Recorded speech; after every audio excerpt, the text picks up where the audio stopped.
Welcome, ladies and gentlemen, to the eCast. This is episode 3, EROE welcoming you. And I am your host, as always, EROE. You already know, baby boy. Twitch.tv/EROTTV is where the podcast will be recorded live and in living color every single time. But if you don't catch it live, you can always catch it in video form on YouTube and on audio form on Spotify, Apple, and Google. Ladies and gentlemen, today's going to be a good one. I hope you all are ready. And I wanted to start this off properly as a treat for my good friend, Mr. Entity. Okay, here we go. One and done. Enigmatic Entity. So, without any further ado, hey Americans, I welcome you to the third edition of the eCast, proudly presented by Ma Energy. Do not forget to like and share. Oh, that was phenomenal! Let's go! Yeah, let's go! That was, oh my! I don't know what I was expecting, but it wasn't that, and that was phenomenal. I'm happy to be here just for that. I'm glad to have you both. But anyway, ladies and gentlemen, Enigmatic Entity and Matthias, they are both co-founders along with producers and editors for From the Inside Studios. And of course, Entity below me here is the beautiful narrator who makes sure that everything is done as wonderfully as he absolutely could. Ladies and gentlemen, please welcome them both. Gentlemen, how are you? I'm doing pretty good. How are you doing, Entity? Yeah. How you doing, Nero? Well, Enigmatic Entity is doing wonderful, and Enigmatic Entity is going to drop the third-person gimmick right now, because that could get... Before we begin, I have a question, Nero, and this is kind of on the spot. What's your schedule looking like this year? Because with an introduction like that, I'm sure we can do something. That was crazy. No pun intended. Sorry, Flixo, no copyright. But that was something. That was amazing. Hey man, I do what I can. All right. I've been told by all of my guests on the eCast so far that I do 10 out of 10 introductions. So I mean, no, they're underselling you. 10 out of 10. That's an insult. That's 100 out of 10. That's above and beyond. That not 10 out of 10. No, that's turned up to an 11. There we go. But hey, I'm glad to have you both here. Thank you for being on episode 3 of the eCast. And without any further ado, let's get rolling, shall we? Shall we? I already asked you both how you're doing, but how has your day been? Did you all do anything awesome, cool, whatever? Entity, since you're first on my screen, I'll let you go first. I mean, awesome things. I finally fixed that. That's the window with the passers-by has been broken for about 3 months, but I finally actually got down to fixing it today. So that's about as productive as I've been. Fair enough. Well, how about you, Matt? Well, what I'm saying is I've seen the same group of business people walk past that window hundreds of times, and I don't think they know where they're going because the door is literally right beside them the entire time. Yeah. Got a do not disturb sign on the other side. Don't want. My day was all right. Totally thought it was Friday today, all day for some reason, because I've been a day ahead for so long. Yep. And then I kept saying, yeah, Friday, March the 3rd, but everywhere I was writing was Thursday. And so I was posting the newsletter, and this is unfortunate because I don't like pointing out flaws in newsletters because I don't want to bring attention to it. I put the 102nd edition in the caption of today's newsletter, and I was just like, how's your day been? I'm a day ahead, but I'm also 5 days behind apparently. I mean, work, man, got up at 8, worked a real job when I got up, and then got home, made dinner. And by the way, I need to pat myself on the back. I made some good fucking dinner tonight. What fish was it? Mahi mahi? Oh, let's go. Yeah, mahi mahi with soy, ginger, garlic. Put on a bed of rice with some broccoli. Woo! I'm not complaining because this sounds delicious, and I'm not a fan of fish. I'm just saying you have a webcam and you are familiar with cooking streams. And I'm just saying, Wednesday Flixo put together 2 and 2, we sound like a match made in heaven. So. we bust out the cooking streams on special occasions. That's only when we do that. So I'll tell you what. I'll tell you what. We hit 350. We hit 400. Maybe we'll have our next cooking stream, and maybe it might be some fish. We'll see. And also, Matthias, you can say all you want that you're not a fan of fish. You've never had EROE's cooked fish, okay? I'm down to try it. Like I try every food once, but like unfortunately, like grocery store fish compared to fish you catch and you actually make a story out of, I feel like tastes different off the story alone. I So 100% get what you mean. 100%. like lobsters, like our grocery store here is called Zares, and like growing up it was literally just like I thought it was for like entertainment, the lobsters, and then everyone's like no, like they buy them and eat them, and I'm like those monsters, what do you mean? I'm not supposed to put my hand in there, you can't eat them, it doesn't work that way. Right. And then 4-year-old Matt was exposed to how the nature of life goes, and Yeah. I'm still recovering 19 years later. Fair enough. Okay, okay. I gotta ask because this has been bothering me since the beginning of this. Since we even hopped in the Discord, what's with the background, man? Me or entity, because No, like no. Entities is fine. Entities is fine. I'm still very curious about the business people. I don't know where they're going, but Yes, whatever. I Oh, agree, it is oh, fine. oh. Oh, Awesome. oh, Okay. oh. I was gonna say, like, you're a cool guy and all, but he has Emma is mean on his wall, and that's just like that's an Hey, insult. You don't- hey, yeah, yeah. I'm just who saying. created who created this image? Okay, so Matthias. that was the old me. Emma is nice. No, so to catch everyone up to speed, EROE was eliminated in the Royal Rumble or the Persona Rumble. Uh-oh. Um, Wow. and then our very own Grayson Levac was making his way to the ring, being represented by Chris Jericho. And EROE, for some reason, thought if you take a guy out, you can go back into the Rumble. But unfortunately, that's not how it works. I'm sorry to break it to you. I've been wanting to Look, say this since look, the The voice. Rumble's look. still going. Only 29 people entered that room. Thank you. Thank you. Okay, It was a 30-man Persona Rumble. Look. I explained it then. I'm gonna explain it now. I got tossed through the middle rope, not over the top, through the middle. I decided when I hit the floor, I got winded, so I had to walk it off, and then just whoever the hell it was at the gate, I don't remember, some other jabroni that I had to whoop the hell out of. I just he got in my way. I decided that's one less guy I gotta worry about. Uh, and by the way, the belt's right here in case you were wondering. Oh, wait. You didn't tell me to get it ready. Yeah, the belt's right here. You're right. Yeah. That one's fake. This is the real one. No, it's physical. Like I can spin it 360. No, it fake. This is real. No, like look, it has Fake, like, fake news. oh, Fake you news. mean this one? Sorry, you're right. I did bring the wrong one. You're right. You're right. You meant the other one. You meant this one. You meant Okay, while that one's also nice, this one it's still fake. Fake news. This is real. This is okay. real. This is real. I just But exposed my but championship collection. you sure did. We're gonna have to talk about that later. But I got back into the ring because I wasn't eliminated, and then I won the Rumble. Which, if I have a pretty bad memory most days, but I do recall saying in a red room on Instagram, might have been Twitter, I don't remember which, that I said I was gonna win the Rumble, and I won the Rumble. So So we're gonna I'm just do gonna that right there. I'm just gonna say something real quick. I'm not gonna harp on it because we I feel like it might stay in the way of a bunch of things. When you announce you're gonna do something and you don't pull through, it doesn't mean you can take someone else's opportunity from doing it. And so honestly, and this is awful to say, you could have chose anybody, but you specifically went after an FTI crew member. There's FTI repercussions. You're not the real world champion. That's all I gotta say about it. That's all I gotta say about it. Entity, you've been awful quiet. Uh-oh.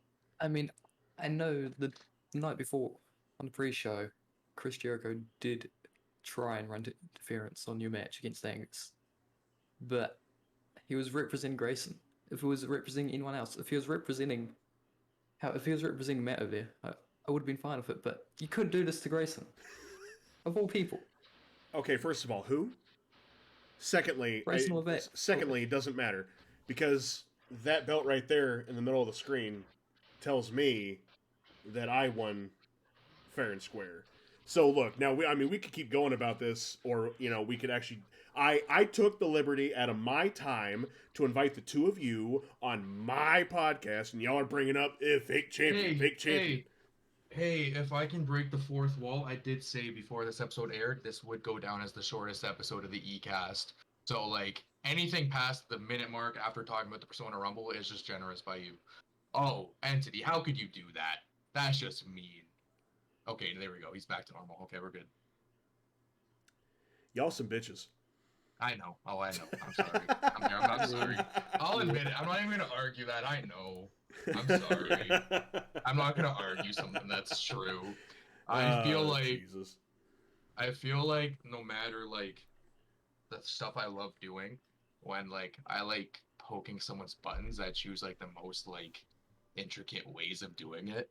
And not gonna lie, this Persona Rumble beef we have literally going on Twitter and everywhere we go is some of the most fun I have in a day, maybe a 100%. month, maybe a year.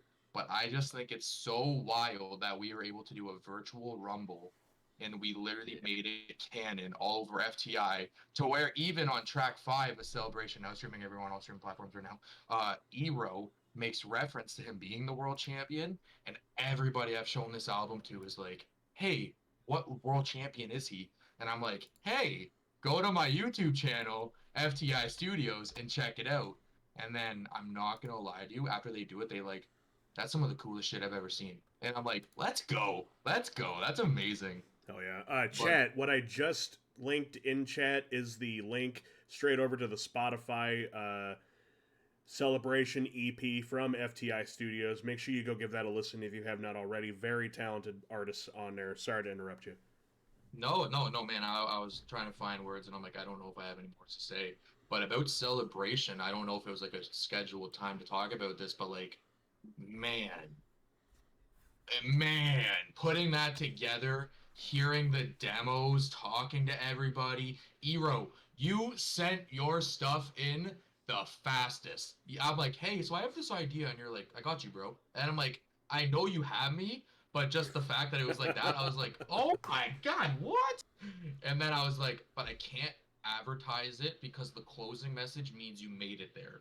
It's Right. not as special as if it's advertised. But I don't know this as a fact because unfortunately the previous album Welcome Inside's not streaming everywhere. I don't know if many people ran through it all because like the analytics for how you stream across everything compared to you uploading it by yourself is night and day. But man, just the amount of people that ask like, "What do you mean FTI World Champion?" I don't see that anywhere on the Instagram. And I'm like, you have no idea the world we're creating, and I'm just having the grin on my ear, you know what I'm trying to say. And then I'll message Entity, and I'm like, hey, have this idea. What do you think? He's like, hey, here's your idea. Flip it one upside down. And then I'm like, man, we can make a series out of this. And Yeah. Nero's like, yeah, and I can be a fake world champion out of this. But anyways, to what I was saying, Entity, um, how do you feel about Celebration? I meant to ask you this because you literally had it on your story at 12:01 in the morning, and I was like, "What?" I mean, we forget the crucial point here that I am. Before you said you felt like it was Friday for you, it is Friday for me, and 12:01 midnight for you is only 6 p.m. for me. So I happen to be very, very lucky. I had the subscriptions page open, and I was hitting refresh, refresh, refresh. Huzzah! It's Let's there. go! Oh my god! It Oh, was that a makes me countdown. so happy. Let's go! That's awesome. Yeah, which I also did forget to mention that as well to the viewers, to the listeners. This episode officially makes the ECast an international podcast because Mr. Matthias over here is located in Canada, Canada. and Mr. Entity is a New Zealand. Yes. Thank you Yes. for not saying Australia. I didn't even know that. I actually didn't know he's from New Zealand. Okay. Yeah. I use this background to disguise my location. I could be anywhere. You notice how Bray Wyatt got released as soon as Enigmatic Entity's background became known? Like he was using it before, but his time of release lined up with when Entity had that like prominent as his background. I'm just saying, you never seen the Fiend and Entity in the same place. But I've seen the Ooh. Fiend at SummerSlam, but I've never seen Entity at SummerSlam. Man, it, like You must do some mean, we've- like demon turning shit, man, because you got to eat a little bit to get to that size, brother. You look a little small. Oh, that's phenomenal. Right. Oh, that's amazing. Let's go. But in all seriousness, ladies and gentlemen, I have got a lot of questions for these two gentlemen. I cannot express enough to even say how excited I've been for this episode of the podcast, and I know these Me two too. gentlemen. I know these Me two too. gentlemen have also been excited for this. Too much. Too much. So I kind of do this in a streaming platform, right? To where like most of my guests are typically streamers, which I mean, the two of you have streamed before. However, you two are more from an entertainment perspective of making people known to your community and to other communities along with it. Which also, I kind of want to just get this out of the way. I first of all thank you two for allowing me to be into the FTI family. It has been an honor and a privilege to not only get to know the two of you, but all the other amazing content creators, streamers, you name it, that we've had it, musicians, whatever it be, that we've had in this like FTI group, in this FTI family. I have enjoyed every moment that we have had together in this entire ordeal, going from that very first Discord call to me winning the FTI Persona Rumble all the way up until right now.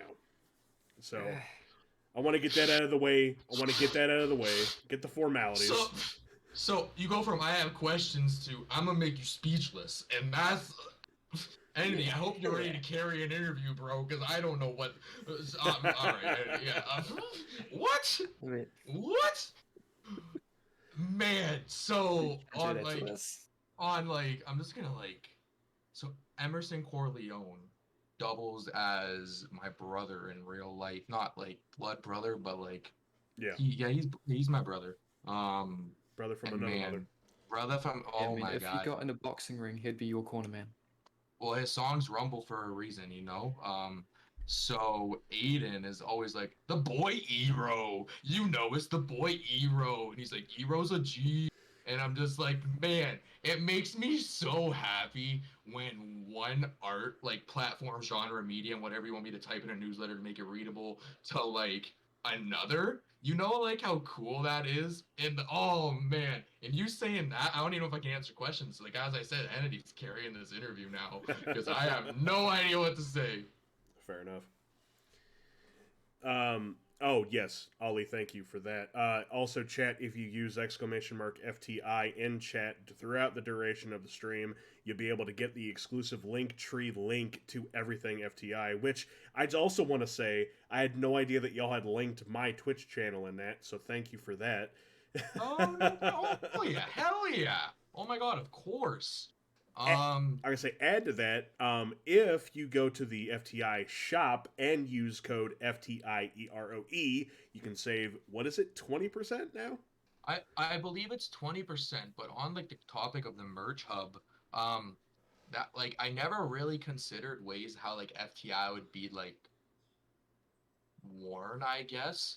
So to see like the merch hub and you're just scrolling through like numerous creators, man, I just feel like that's so crazy because like when you're creating it, you don't notice it, Mm-hmm. but you're visiting it on like your phone or whatever, and you're like, oh, they do that, they do that. No, okay. One of the lads from Post Unavailable, Basie, came into my work about 2 weeks ago, and he didn't mean to bump into me, but he was wearing the Riptide season T-shirt, and to him, he's just picking a T-shirt from his closet. But for me, I'm like, oh my god, I'm talking about that in 2 weeks on Eero Zcast, and you don't even know. Like, you know, man. Right. Oh, I appreciate everything you do to make FTI feel like 1 million Canadian dollars. I don't know if that equals out to a lot, so we'll go with 2 million. But man, like we had a conversation, was it last Monday? And I was like, dude, we have something going in the works and I need you a part of it. And you're like, of course, I've got you. And I'm just like, let's go. Absolutely. Fucking right. Yes. But let's get into the brass tacks. Okay. So I don't know how y'all want to do this. A lot of these questions, I mean, are going to be about mainly FTI, but also about the two of you. So, I mean, y'all could answer this together. Y'all can answer it separately. It doesn't really matter to me. Take all the time you need. We have no time restrictions whatsoever. All right, guys. Um, so first and foremost, I need to reword a couple of these because I haven't. Obviously, they're streamer questions. So first and foremost, who are the two of you, and what exactly is FTI? I think we'll go with introducing each other first, then Matt can handle FTI because it is your baby. It is. That's a fair But point. my Okay, I won't argue that. That's a fair point. yes. Well, I'm Enigmatic into the end. Me streaming wise, it started. Oh God, I'm trying to think of when it exactly started, but more or less was me just doing wrestling things. Because wrestling video games are very fun things. And commentary over wrestling video games is a very fun thing to do. Been Creating doing this stories since and 2005. yes, well, 2005, yeah, I'd say 2008 for me Okay. is about the time I would have started on the wrestling games and just talking to my screen, much to the chagrin of my parents, because they do not like wrestling. You hear little 8-year-old kids yelling about John Cena taking down Undertaker. Oh, get on your nerves quickly. Wrestling wasn't cool for me growing up. Entity, sorry, were you I'm done. Yeah, you go. Oh, sorry. I'm sorry. I'm sorry. No, but before I introduce myself, wrestling wasn't cool growing up. So it's really weird to see it in pop culture because like as like same Yeah. vanity, like my family literally thought it was a male soap opera, and that's how I've described it every day. But like, man, it's insane that Entity and I actually met through ATWE in Ben's Archiful's virtual wrestling world. And it's crazy that I think about it. I was able to connect with this fucking phenomenal, amazing lad from New Zealand who has my procrastinating ass 24/7. Like, I don't know if you guys understand, like, an FTI newsletter, like, I'm so bad at timing those. Like, I could send it to him Tuesday night and go, like, hey, so it's Wednesday morning tomorrow. I am so sorry. This got caught up. And he doesn't say anything. He just has it in the Dropbox. He's like, check the Dropbox. And I'm like, what do you mean? And to know that all started from wrestling, man, I'm not only excited and thrilled that it's in pop culture, but I'm so glad like I have a story. It's like how did the thing I like revolve my personality around like introduce me to this fucking phenomenal person. If there's a swear jar, I'm very sorry. It's gonna be filled in like half an hour into this. I mean, it'd Um, be filled if I did this by myself anyway, so you're fine. when we when we did that one-off FTI sponsorship Discord meeting, you literally introduced yourself. You're like, "Hey, I swear like a sailor," and I was just like, "Thank fuck," because I did not want to handle this like, "Hello everybody, my name is Matt." Like, nah. Before we began this, I know I said to you, I'm like, I don't know how to introduce myself, and I was thinking about it this entire time. Other than you not winning the Persona Rumble, I was thinking about it this entire time. Um, I really feel like the best way to describe myself is like everyone's hype man. Like I genuinely give a fuck I genuinely give a fuck about everybody. Uh you can tell fake support from real support, and when you're like working with a bunch of different people who have different intentions, different end goals, a lot of it I'm running circles, but the words end goal together differentiate for everybody. But I feel like FTI, we all have that like similar path end goal. Because it's easy to find somebody in the community that doesn't like really line up. So to say like the big thing, like, oh, I'm everyone's hype man, I truly believe that because it's amazing getting to know everybody and what they do. But I would feel worse if I'm like, oh, I'm everyone's hype man, and I genuinely don't go out of my way to check what they're doing. Right, But right. other than that, man, like I guess I'm just a man with like literally too many ideas, and not to sound like a Hallmark original movie that you can find in my store for $7.99, with not enough time. Um, I don't know. Like that was like the first question. I was like, oh, they only get tougher from here, and that's like putting your name on a quiz. Uh-oh. Um, yeah, that's my answer. But panning off of the who are the two of you, who is or what is FTI?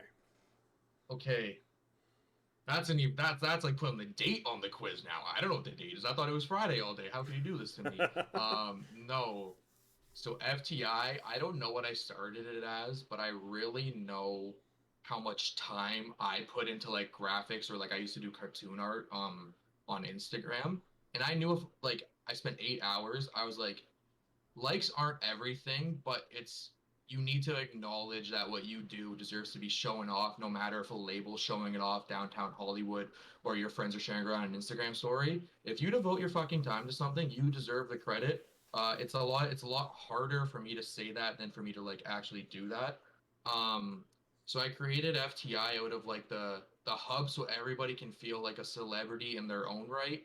I don't want anybody to think of FTI as like this like, oh, they're just trying to get everybody big. It's like, no, we're a family disguised behind the word studio, because from the inside, family doesn't roll off the tongue like FTI Studios. Very Um, true. Very true. the big day I remember, and I don't know the exact date. There was this place called Harmony Lunch in Kitchener, and Emerson Corleone, Palm Reader, Dr. Meat, Steve Dave, Leaf Grizzly, I think AI the Human was there. And they were all performing, and like the crowd was going fucking ridiculous. And like I'm honestly telling you, chat, Ero, entity, anybody listening, I'm telling you, think of that diner in your town. Think of that diner where the parking lot's bigger than the dining space, okay? Mm-hmm, This mm-hmm. place was bumping. Like the room was shaking. I was like, this place is unfortunately, I feel like going out of business soon, and it unfortunately did. But this place was shaking. And so I was like, these people have a room shaking. Imagine what other people could think of them. Um, and at the original FTI used the word client, and I remember talking to Joe, otherwise known as Palm Reader, and he's like, client makes it feel like, I don't know how he put it. Like he was like, client doesn't make it feel homey. I could be wrong with what he said, but I feel like FTI is just a family that always expands, and 99.9% of people like Lysol wipes can fit in. Um, and that 1%, I'm unfortunate, but like it's a family. Um, I don't know what else. I feel like whatever we do is kind of like experimental in a way, but it's all family because like if it doesn't work, we're like, yo, that was still the coolest thing. We got this person involved, they did that. Like Emerson's Music Corner. I'm sorry if my answer's going too long. Um, No, you're fine, man. Emerson's Music Corner honestly began because we went drinking downtown, and I was like, "Man, you're a music encyclopedia. This man has over 2,000 vinyl, split between like three houses." And I'm like, "You need to put people onto the music you know, because yeah, you're an artist yourself, and like you don't define yourself in one genre, but your brain literally holds everything in the world." And like we all have a mutual friend. His name is Dylan, and yeah, everyone knows Dylan. He shoots guns. He chugs beer. His next one's crazy. I can't wait to show everyone that. Um, like Dylan's like, yeah, there we you talked about a guy named Newville, and now I'm bumping his discography on Apple Music, and I was just like, things like that, man, like experimental family things that we can all do, and you don't know who. So Definitely. FTI's right. For example, to relate it to ERO and the ECAS, I would say it's like Aiden actually. I don't know if this was said earlier. How he's like ERO's the man, ERO's the G, and he knows you from newsletters, word of mouth, and then he's popping in the Twitch stream last week. We're listening to Celebration, but I'm like, yo, Aiden's in the chat. Let's go. That's a win. Yes, But sir. yeah, man, it's just a family I find, and that's my answer. Anything to add, entity? I mean, I got very lucky. Me and Matt, we met through ATWE, which is one of many, many, many, many wrestling core federations that have existed and will exist. But he messaged me one day out of the blue on Twitter, like, I've got this thing, and I would love to have a voiceover person for it. And he, Newsletter 33 for anybody wondering. yeah, and don't question the audio quality on my end from that one. But he came out of the blue and asked me if I wanted to do it, and I was a bit confused because interactions with Matt in terms of chat, we see how he is about our world champion up there and the way he's interacted. He's like that in the Core Federation ATWE as well. He's Matt Styles is his man through and through, and he made sure everyone knew it. So I hadn't interacted with him much out of sight of him being Matt Styles' hype man, and the fact he wanted me to be a part of this was something that blew my mind, and I was very confused. Still don't think I know what I'm doing quite right yet, but it's Man, it's a do you journey. know do you know how many people, and I think Ero feels the same, and if the chat is like viewed a newsletter or someone with Entity a part of it, the amount of people that could say a newsletter can't be without Entity is like it speaks volumes because like how else would you introduce the FTI newsletter without hearing Enigmatic Entity at the beginning? Let me tell you, Like man. Like the first time I heard his voice on a newsletter, I stopped. I was like, "Hang on, what?" I had to have played. I couldn't tell you what newsletter it was. I had to have replayed the beginning of that newsletter probably 4 or 5 times, just because like your intro was so flawless, and it just bam, bam, bam, and like your voice is just something like. Honestly, bro, audiobooks. If you haven't done it, you need to do it because I'd listen to you read a book all night long, brother. Like you put me to sleep, man. 100%. I You say that there's been a couple times where I've tried. Well, actually, I don't even remember where the hell this was happening, but I do karaoke a lot, and karaoke was the thing I did in voice chats for a particular group. I've forgotten when this was or where it was or why it was, but they ended up going, read to me, read books, record books, and I won't be able to find it because it's probably deleted long gone now, but I had been doing The Hobbit audiobook, The Hobbit, because New Zealand, ha ha ha, Lord of the Rings, ha ha ha, Middle Earth, ha ha ha. But I see what you did there. I see what you did there. yeah, I'd been reading The Hobbit and they'd been playing to the kids, one of them, because I need to get in contact with, but he's mid-30s and he had a kid that was about 4 and he'd play audiobooks of me reading The Hobbit to his kid to go to sleep. That's a thing. And I'm currently doing a catch-up course for college so I can get into doing broadcasting and radio in New Zealand. let's go. That's awesome, man. That's Yes. awesome. Yeah. Yeah, that's phenomenal. Let's go. The only detracting point I have to say about it is that because it's a pathway to catch-up course, they try and do it for every single course that the pathway is. I'm doing a Bachelor of Broadcasting pathway, but there's 300 people on this course, and of those 300 people, about 200 of them go into nursing, 50 of them go into midwifery, about 20 of them going into social work. And Two only of one of them us, goes into FTI.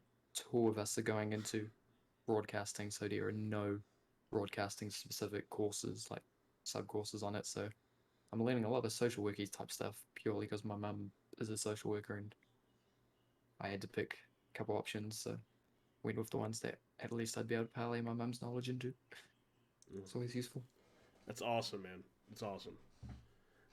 Let me tell you, the minute that you publish something with your voice on it, like it's full on, like you better send me a copy or link me a copy where I could buy it because I'm doing it. I'm doing it. You're legendary, bro. Dead ass. 204%. And I mean, every single time, man. And let me tell you, I was sitting here and I was prepping because like your intro is flawless, but sometimes you just go so quick at it that like it's a little hard for me to understand what you're saying. So I had to pick one where you spoke a little slower because you know. Did you get to come across the newsletter where I believe Entity was moving and we had Emerson Corleone narrate it and it sounds like a freestyle? It is like it is done so well. I believe Couch's Slime Time hoodie is featured in it and Nos Brunis. But I'm gonna have to look that one up. man, like some of the entities, yeah, are fast, but Emerson Corleone's like drop a beat, and I was like, it's just a script, drop a beat, and I was like, okay, let's go, all right. It was a great time. Awesome. Well, moving on from that, how long has FTI been around? I know it's been a bit, because I think in the 100th episode of the newsletter, or 100th newsletter, whichever one you want to call it, I think you guys had like a collab of like 6 albums together, like 6 different pictures, I think it was. But how long has FTI been around? So I started it with watching the TV show Dave. Dave is the show that features the rapper and actor Little Dicky. And on surface, everyone's like, Little Dicky, rap name. Like, what do you mean? How, like, why is this guy, whatever? This man is an intelligent motherfucker. This man was doing Kickstarters in 2014, 2015. He was like proving he can rap, like, not satirical, but like acceptable, if that makes sense, because like with a rap name like Lil Dicky, like you say it on the surface, how far is he gonna go, right? Mm. So he has this TV show called Dave, and it's loosely based on like his life. And I noticed in a lot of it, especially like the first 6 episodes, like everything that everybody was telling him, it was just like, yeah, but we're gonna do it this way and it's gonna work. So April 2020 happens, and I believe I have a tweet, I don't know, and I'm just like just finished watching the TV show Dave, and like April 20, I think it was the 20th, like a few days before we like launched the Instagram page. I was like, this is about to be something so cool and special. I don't care if it stays citywide, but the logo came to my head very fast, so I like put a lot of faith into it. Um, but I will say, like to newsletter 33, when Entity joined the team, that's when I felt like it was established, if that makes sense.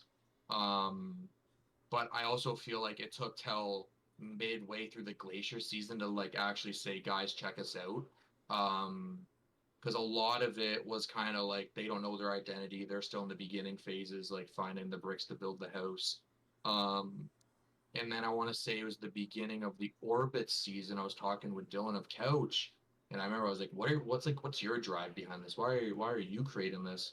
And he told me his end goal, and I was like, he's working extremely hard for his end goal, and like it's paying off because like I'm wearing Couch right here, my shirt under his couch. This wasn't even planned. You don't have to believe me. Um, and like, look at the cool stuff Dylan is crafting. Brianna as well. That's actually how I met Mindy and Cena, was through Dylan. And I was just like, everything he's doing is so cool and it's so him that from here on out, the Orbit season and beyond has to be me and not what I think will work to catch people's eyes.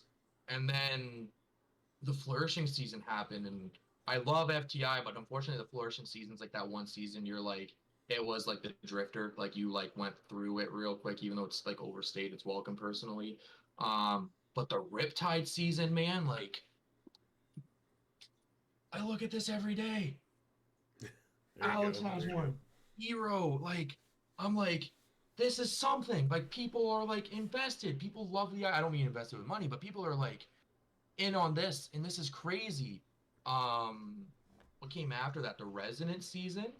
That go. I think was so. because, as always, I'm with Aiden, and I was like, Emerson's Music Corner. It's an easy sell if we say it's like with the season of music and the Resident, and then it worked out like that. And then Aiden's like, hey, my pops is a graphic designer, so we got Aiden's dad to come in and be the graphic designer for it. And then Aiden talks to this fellow named Magic Beats, and Magic Beats is like, listen to this. This will go perfect with the background. Emerson's Music Corner, the instrumental, man. Oh my. You put Enigmatic Entity's voice over it.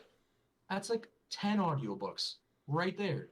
Um, and then the Persona season, I don't need to say much about that because if you know who I am, you know what wrestling is to me. Um, and now that's where FTI is now. I know the question's when did it start, but I believe that's every season. Yes. Fair enough. Anything to add, Entity?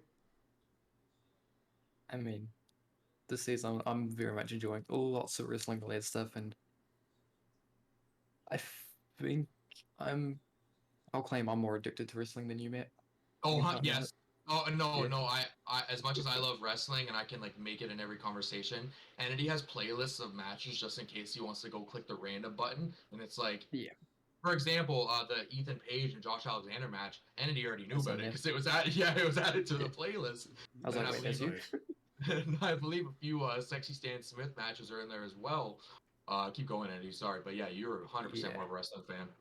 I think there's about 7,000 videos. I haven't watched them all, but there is about 7,000 across two playlists. And I've discovered on YouTube you can only have 5,000 videos in a single playlist. So Wow. You hit I the had to make cap. I hit the cap, so I had to make a second playlist. No kappa. No capping. Oh my god. Yeah. And I'm very tempted to do the same with just full pay-per-views and full shows because I've probably seen about 200 in the last 5 months. I've been going, I should probably start compiling those because whilst having random individual matches is fun, being able to watch an entire card, whether it's trash, whether it's a dumpster fire, or whether it's amazing, it's good to see the story throughout the card because you can have something at the beginning affect something at the end, and I love that. I love the interconnectedness that wrestling can have. For sure, for sure. Mm. Well, Man, like screen share that. I am so down to watch wrestling whenever. Oh my. well, I will say, Matthias, you unknowingly pretty much answered my next two questions as well. Because my next two questions were going to be is what got you into streaming, aka what got you into making FTI, and also what was your inspiration behind FTI. So unknowingly, you went ahead and answered a couple of my next questions. So I think we'll just go ahead and move forward from that. But I guess what inspires FTI to keep going? You know what I mean? Like what makes you want to get up and start working on the next newsletter after like today when you just released episode 103? I'm actually gonna let Entity answer that first because I know like he loves it, but like I've always been so curious to that. So thank you for asking it. I mean, at the start, it was a case of this guy who is great. I've already seen amazing designs from him that we've used in ATWE before I even was aware that FTI existed. And I was happy to do something because any friend of Ben, generally he's got good taste in friends. He's a great guy. He's underrated. ATWE doesn't And get as much attention as it should. actually, wait. What he just said is so true. If wrestling isn't your thing, but watching like just stories and like it's been going on for numerous years, so like there's lineage, there's history, there's reason why things are happening, and he said it right. ATWE deserves so much more. I We announced on Twitter the other week we got to partner with them, and like that was more of like a Matt to Ben thing because I was like, man, this is so cool. Sorry, keep going. Sorry, but yeah. Yeah, I mean, he would get 30 viewers regularly when I'd say season 3 or season 4 of ATWE, it would be 30 to 40 viewers regularly. It'd be the top of the category on Twitch. And I'd say about 30% of those viewers could not give a toss about wrestling. Wrestling is very much an acquired taste, but he would drag people in because he's magnetic. He's got a wonderful personality. And Springboard! yes, things like that. His passion for it. And you could tell it was a project of passion that kept people coming in and kept enjoying it. But so from someone that he highly trusts and involves heavily in something that he loves in ATWE, wanting me to be the voice behind it, that was amazing enough. But what keeps us going? Look how far we've come. 103 newsletters as of today. So many wonderful collaborative things. We've got Danielle Betts with amazing motivational videos. Thank you, Danielle Betts. You deserve what again, same with ATWE. Sure, there's a great amount of people already viewing it. Danielle Betts deserves the world. She's amazing. Emerson with that music. I I don't consider myself overly high class when it comes to music. I find something if it sounds nice. Yep, sure, good for me. That's surface level for me. So getting to sit down and listen to Emerson go on, it will take you on a journey, and people need to invest in that because there's an entire season. We could see future seasons, but if you haven't already, go indulge in Emerson's Music Corner. And that's what keeps me going for FTI. See what we've already got going, what has come before, what we know we can do. Yeah, it's That is like everything and more that I would have said for that. That is, yeah, like Entity summed it up perfect. Like, there's so many individuals, collectives, whatever you define yourself as, that are so passionate about what they do. Like, it's crazy that like Twitch streams are so awesome to watch because you get to interact, but whoever's behind the camera is having the time of their life seeing a new message pop up because someone's interacting. Like my thing that I am trying to perfectly describe, and I haven't found the way to describe it yet, so this is going to be awfully worded, is just don't let your numbers define why you're passionate about it. Like, fuck it if you only have 3 viewers. Fuck it if you only have X amount and you're like, oh, why doesn't this have more? You lose why you do it right there. Amen. Because you turned your craft, your passion into a game because the next person next to you has 5 more, 10 more, 1,000 more. And it's like everybody, and I hear this quite often, and like I can say till my face goes blue like it did earlier where it was green when I was the Hulk. Like I can say I'm like numbers don't matter and everything, but it just sucks as a general consensus that fucking people look at FTI on Instagram and go like, "You're so passionate about something that has 600 followers." Do you know how far it goes past 600 followers? I can't show this on camera, but FTI holiday cards were unfortunately never sent out. But just the locations, like, yeah, it's just an Instagram thing. It has 600 followers. Get out of my face. Like, the community, the love, the discussions where we're like, we should do this. Yo, look at this person doing that. Yo, Matt, you should check this out. Yo, Entity, check this out. Tell me what you think. Honest thoughts. So on and so forth. And then you're going to tell me, but it only got 50 plays. Is it really that hype? Are you kidding? Come on. It is family, man. And I don't want to sound like Vin Diesel and Fast and the Furious, but like once somebody like numbers are important and they actually dictate how something goes, yes, but if you can keep that in level with why you do it, I don't see any problem. But if you're like, hey guys, so my last YouTube video got only 20 less views than this one out, so you guys don't like my content anymore, and it's like, how do you view it that way? Not only does everybody have their own things they have to take care of every day, but you just exposed on why you create your content or why you create your craft.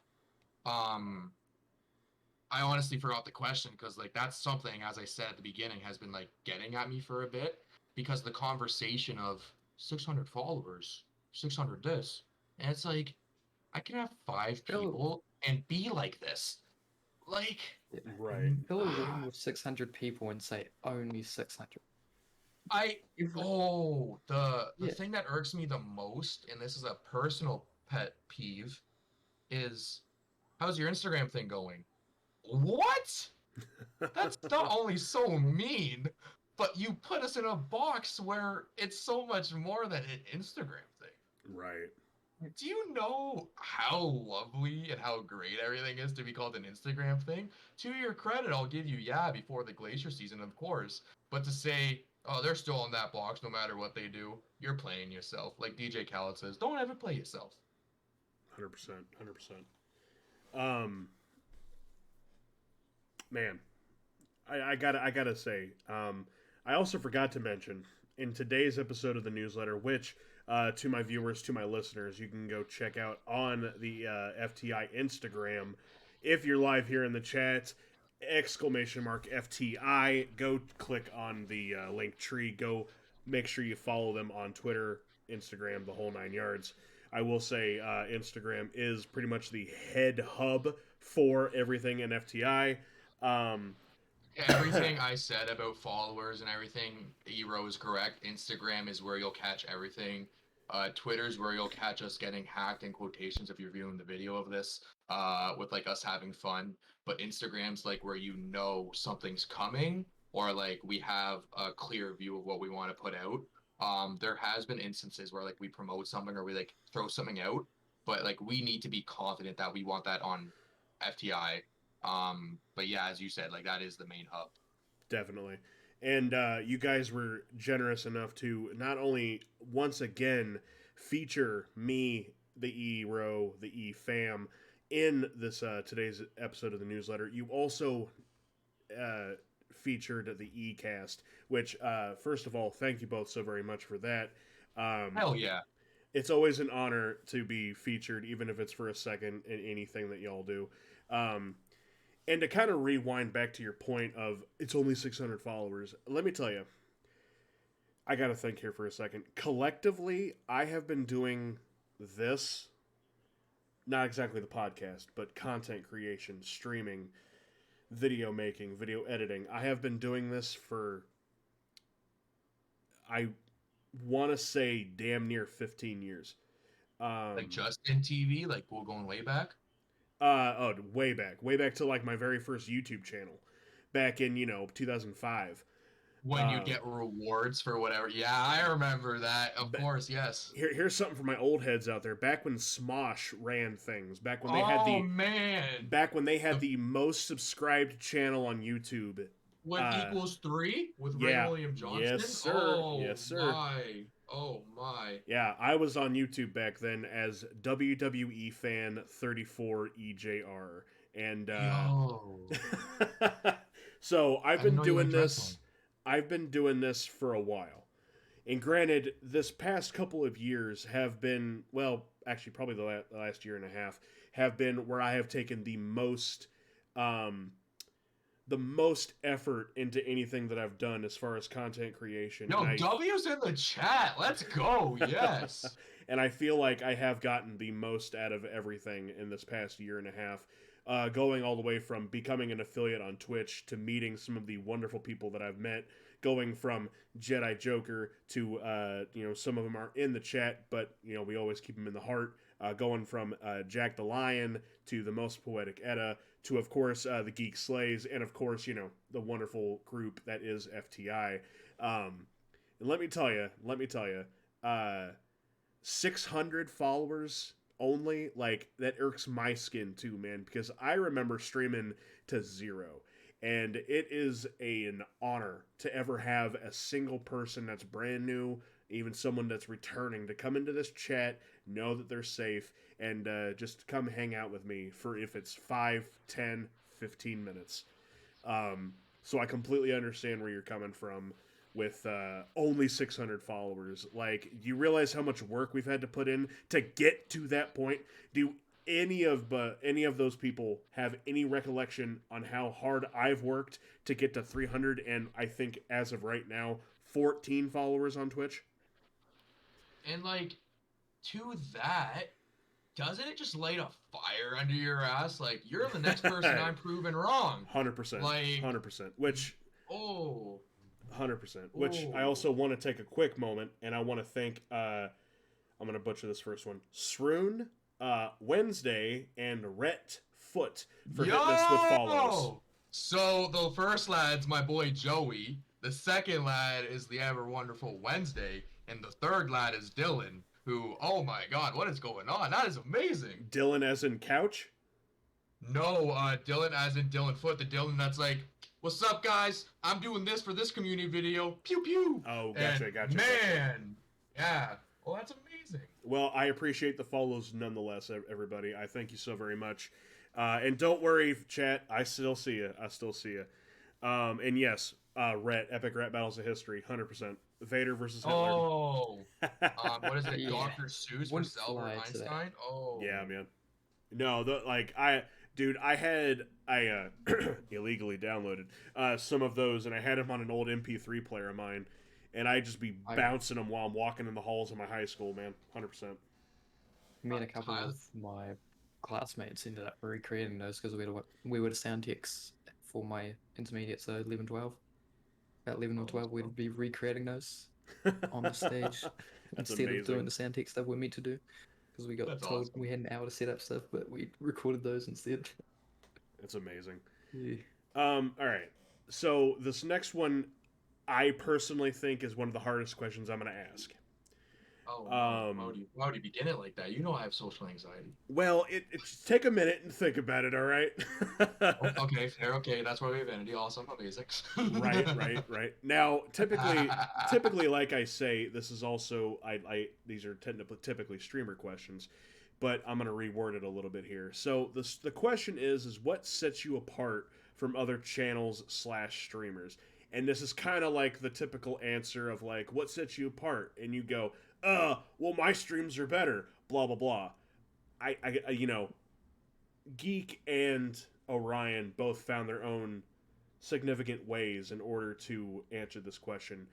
But instead of channel/streamers, I want to know what sets FTI apart from all of your other big organizations out there. Because personally, if I may, personally, I kind of feel that in the future, FTI could become, quite frankly, as big as like Phase or quite frankly like Optic or something to that extent.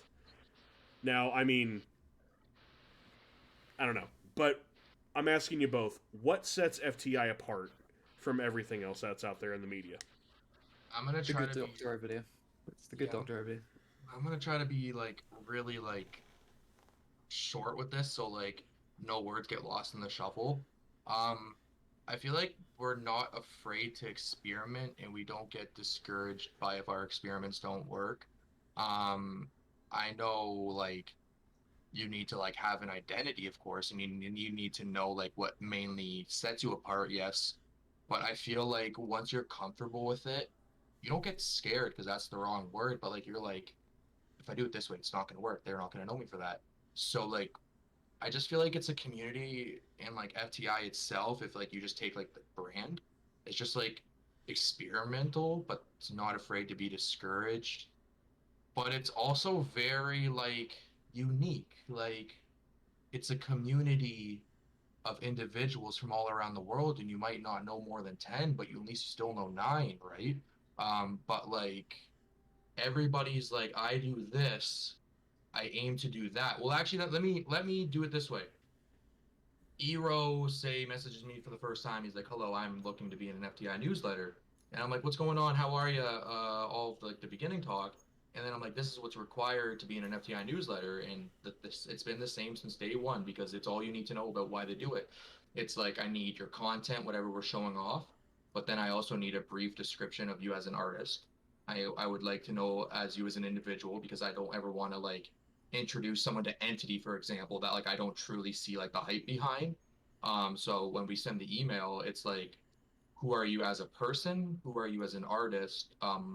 What drives you? What would you consider personal milestones reached? And what is your end goal? And I typically put end goal in brackets because everybody's end goal is money looking over Hollywood Hills. Personally, my end goal is cabin somewhere so far that the cell phone reception only works in a horror movie. Um, but yeah, that's my answer. Even though I said I was going to keep it short, I definitely went long like a headline. Here we go. I Fair mean, enough. personally, for what I think sets FTI apart, it's Matt's passion. He loves every single person that he's brought onto the newsletter. He makes them the champion of his world. He makes it the ultimate goal of his very being to make sure that they're loved as much as he loves Um, FTI. He will if love a the tear people comes, he if brings a in. tear comes down my face, I'm turning my webcam off. Well, it actually is. Not allowed. So this Not webcam. allowed. Okay, all right. My hands are crossed for a reason, I guess. Oh my Yeah, God, man, he puts his heart and his soul into FTI, and man. I'd I'd say ask 90% of the people that have viewed Fuck, FTI, are you kidding they me? come in and they ask, why do you keep coming back? It's because Matt makes them their family. He will die for you. He will be there to champion your cause. He will make you, he will shout your name to the clouds until the clouds reform into an image of you, because he will move heaven and earth to make sure that you feel like you belong, to show that you are the superstar that you are. I had to turn That's my what Matt camera off, does. man. He puts in as much love as he can to FTI because he does it for the passion. 600, only 600. We keep harping on about that. It's not only 600. 600 people that he's touched, that he's moved to keep Are you bringing man? in. I'm And fucking crying over you. you see that? He's too humble for his own good. Or perhaps it is due to how humble he is. But that's why we keep Holy coming back. shit! Holy shit! I can't believe. We're not even an Because hour in you yet, Matt. put praise back on him and look Ooh. look at the reaction he has. He does this Ooh. every day for everyone that comes to FTI. Hello, I'm back. And that's what Oh makes us my different. god. Got his passion. That's all you need. Bit of passion. The Persona Rumble was filmed via WWE 2K19, and outside of it searing your eyes with its bright white background, 90% of the time, you'll get blow my mind, blow my mind, blow my mind, and it goes pa pa I pa got a passion. passion. Yes, Oh and that's what my he has. god. That's what makes us so unique, so special. That's why I think we will outlast anyone that tries to usurp what FTI is. Sure, you can make a wonderful place to share great artists. Sure, you can pump out newsletters on the daily, on the weekly, but you don't have this passion. That's what makes us special, and that's why I'm happy to do this. That's why how you get Emerson doing music corners, how you get Danielle doing her motivational videos, and it's how Man, you get over 20 artists for Welcome Inside. It's how you get the EPs coming out. It's how you get amazing artists I such as the One Eyed Bandit doing art for us, and it's his on passion. a one-on-one, like only Entity and I are in the room, man, you have no idea how much I love you as a person, let alone a voice. Are you kidding? Man, man, I'm a man. He's not wrong though, man. Honestly, your passion, your drive, it's inspirational. Honestly, like, it's hard to put in words, man. It really is. But like you like every single time that you come to me with some kind of an idea. What is that background? Eight of you. I can't do impressions. I can't have that belt anymore after that. I'm an asshole after that. Oh my god. But like, every single time that you come to me with some kind of new, fresh idea, rather it be like what my thoughts are on this, or whatever it be. And like, dude, my IRL job could be shit, and like I could have something going on personally, and like I'm just not feeling it. But then like hearing you talk about it, seeing you talk about it for even just 2 seconds, like I just get amped about it. I'm like, yeah, man, 100%. Like I'm in, 100%. Fuck. Fire truck. Okay, yeah. Oh my god. So, but yeah, I 100% agree with Entity. Your drive and passion. Honestly, the tag team duo of the two of you is legendary. From your drive and passion to Entity's narration skills, and just the amount of Can excuse me, the amount of love that the two of you have is insane. if you ever want to know the kind of character Entity is, we actually made the Persona Rumble trailers before we knew what we wanted the Persona Rumble to feel like, to look like, to even record it. EROE is actually, oh my god, you're like, I'm trying to talk, but like it's like an episode of Hot Ones where you just have tears in your eyes and you're trying to like form sentences and they ain't coming. Um, Right. man, but no, I remember Entity and Sexy Stan Ben and all of us were on a call, and I was like, so here's how I'm gonna do it. We're gonna have like 30 random dudes on the PC and screen record. And then he's like, I have a PS4. We have created dudes. I want to create EROE. Please send me his logo so we can put it on a shirt. Please do that so we can make this happen. And then it's like, how do you not want to keep doing that? Because you literally are playing a wrestling simulation video game, pitch an idea, and Entity is like, here's how we turn it up to 5,482%. And then I know we talked about it earlier, that like I can't stress how late Entity can get a newsletter recording sometimes. And sometimes they're not even all put together. I'm always like, oh, this guy's being part of it, but we don't know like where it stands. And he's just like, check the Dropbox. And I'm like, what do you mean? Like, I appreciate and I love, and obviously, man, I don't know how to talk right now, but like, thank you for everything said about me. But motherfucking enigmatic motherfucking Entity. I think Nahom said in one of his takes last year, enigmatic motherfucking Entity. And I hear it every time that way because that's how it's supposed to be motherfucking said. Like, man. 100%. 100%. I do agree with Rhett Foot in chat, says that we need to end the stream so that we entity can just read us a bedtime story. Which Dylan, I'm he 100% texts there me, for. don't have the time. Are you kidding me? I'm sorry, that's amazing. But with all that said, and Matt, I'm gonna give you a minute to clean your face off for a second if you need Oh to. my god. Yeah, like I'm okay right now, but like And trigger warning next time. right. And let's shift gears. Let's shift Okay. gears. Because I want to do one of my favorite segments in the ECast, and that is EROE's top 5. Oh. I need to make some kind of like little like EROE's top 5 or something like nonsense. We'll have that done by next week. All right. Yes. Poggers.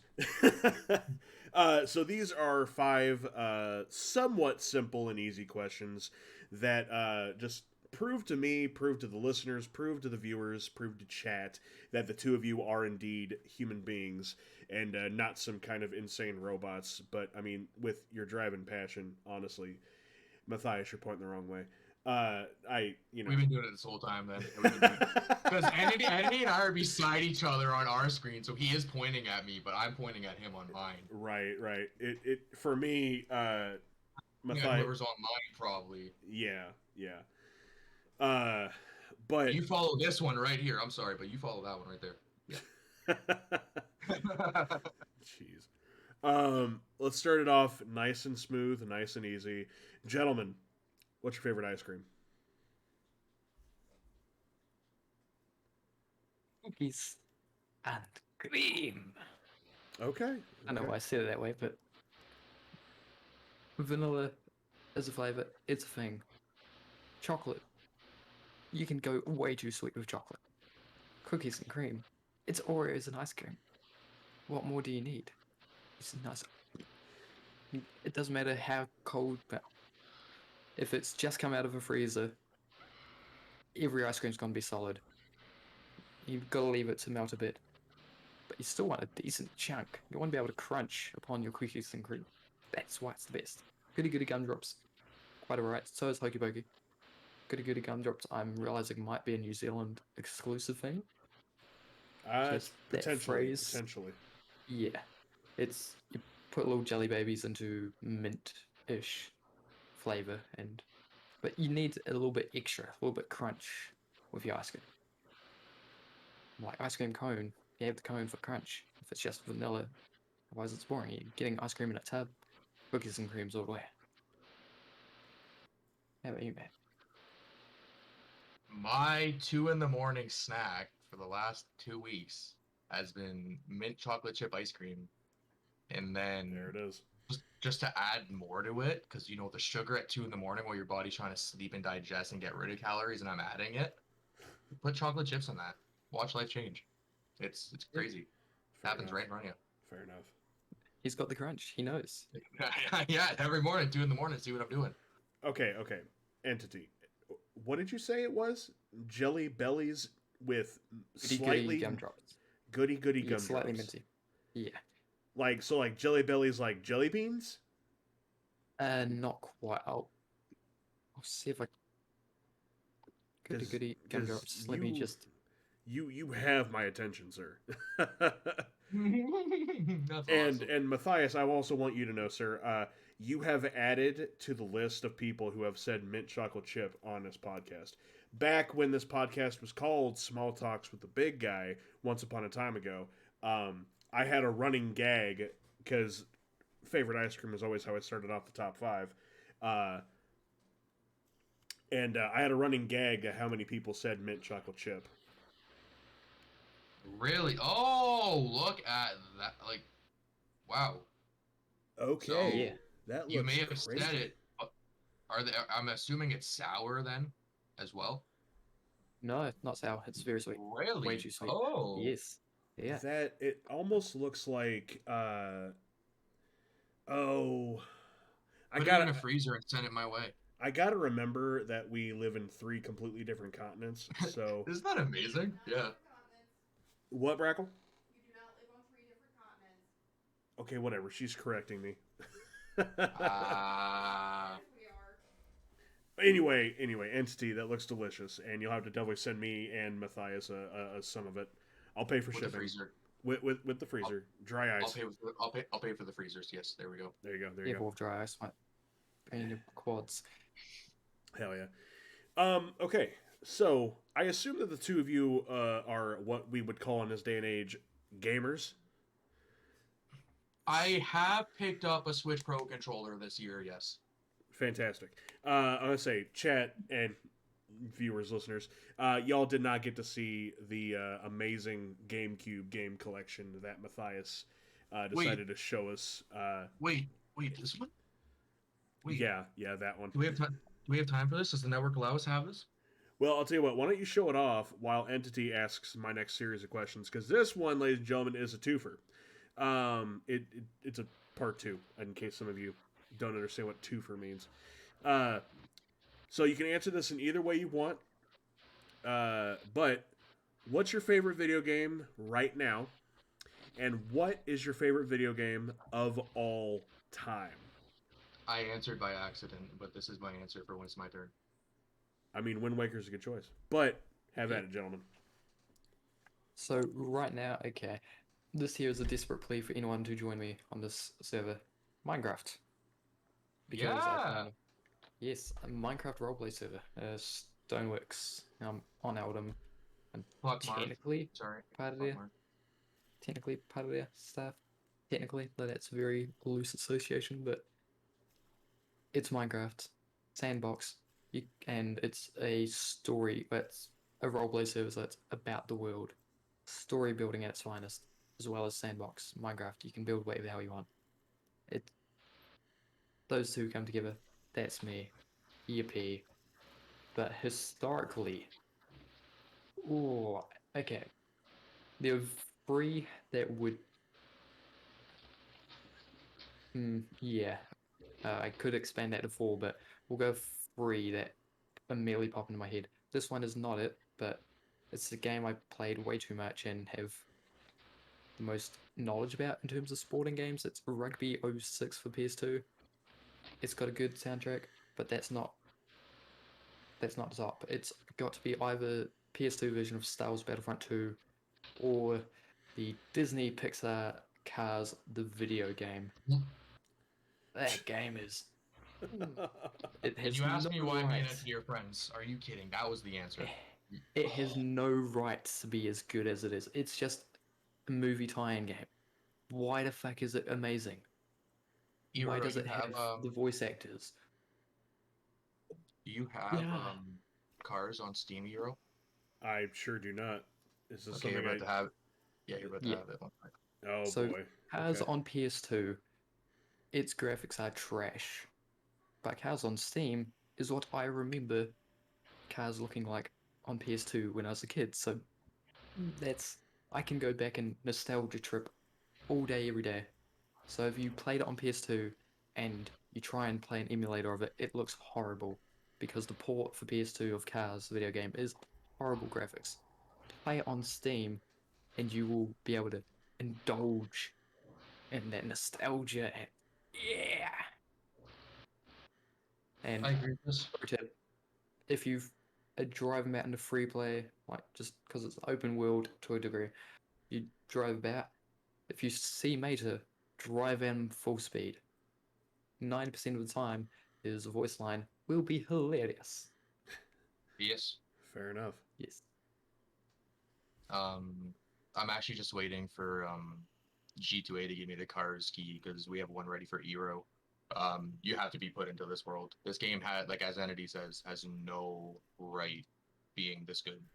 Fair enough. The only flaw about the Steam port is that in Piston Cup races, the minigame, it doesn't. There you go. I sent you. It goes button 1, button 2, button 3, press certain buttons because you have to do button inputs. But because the Steam port isn't the only downside to it, is that if you're using controller, it doesn't tell you what the buttons correspond to. It doesn't automatically switch to the Xbox ones or PlayStation ones. It just says button 1, button 2. And it's the Okay. same on keyboard, so that's the only failing of that game.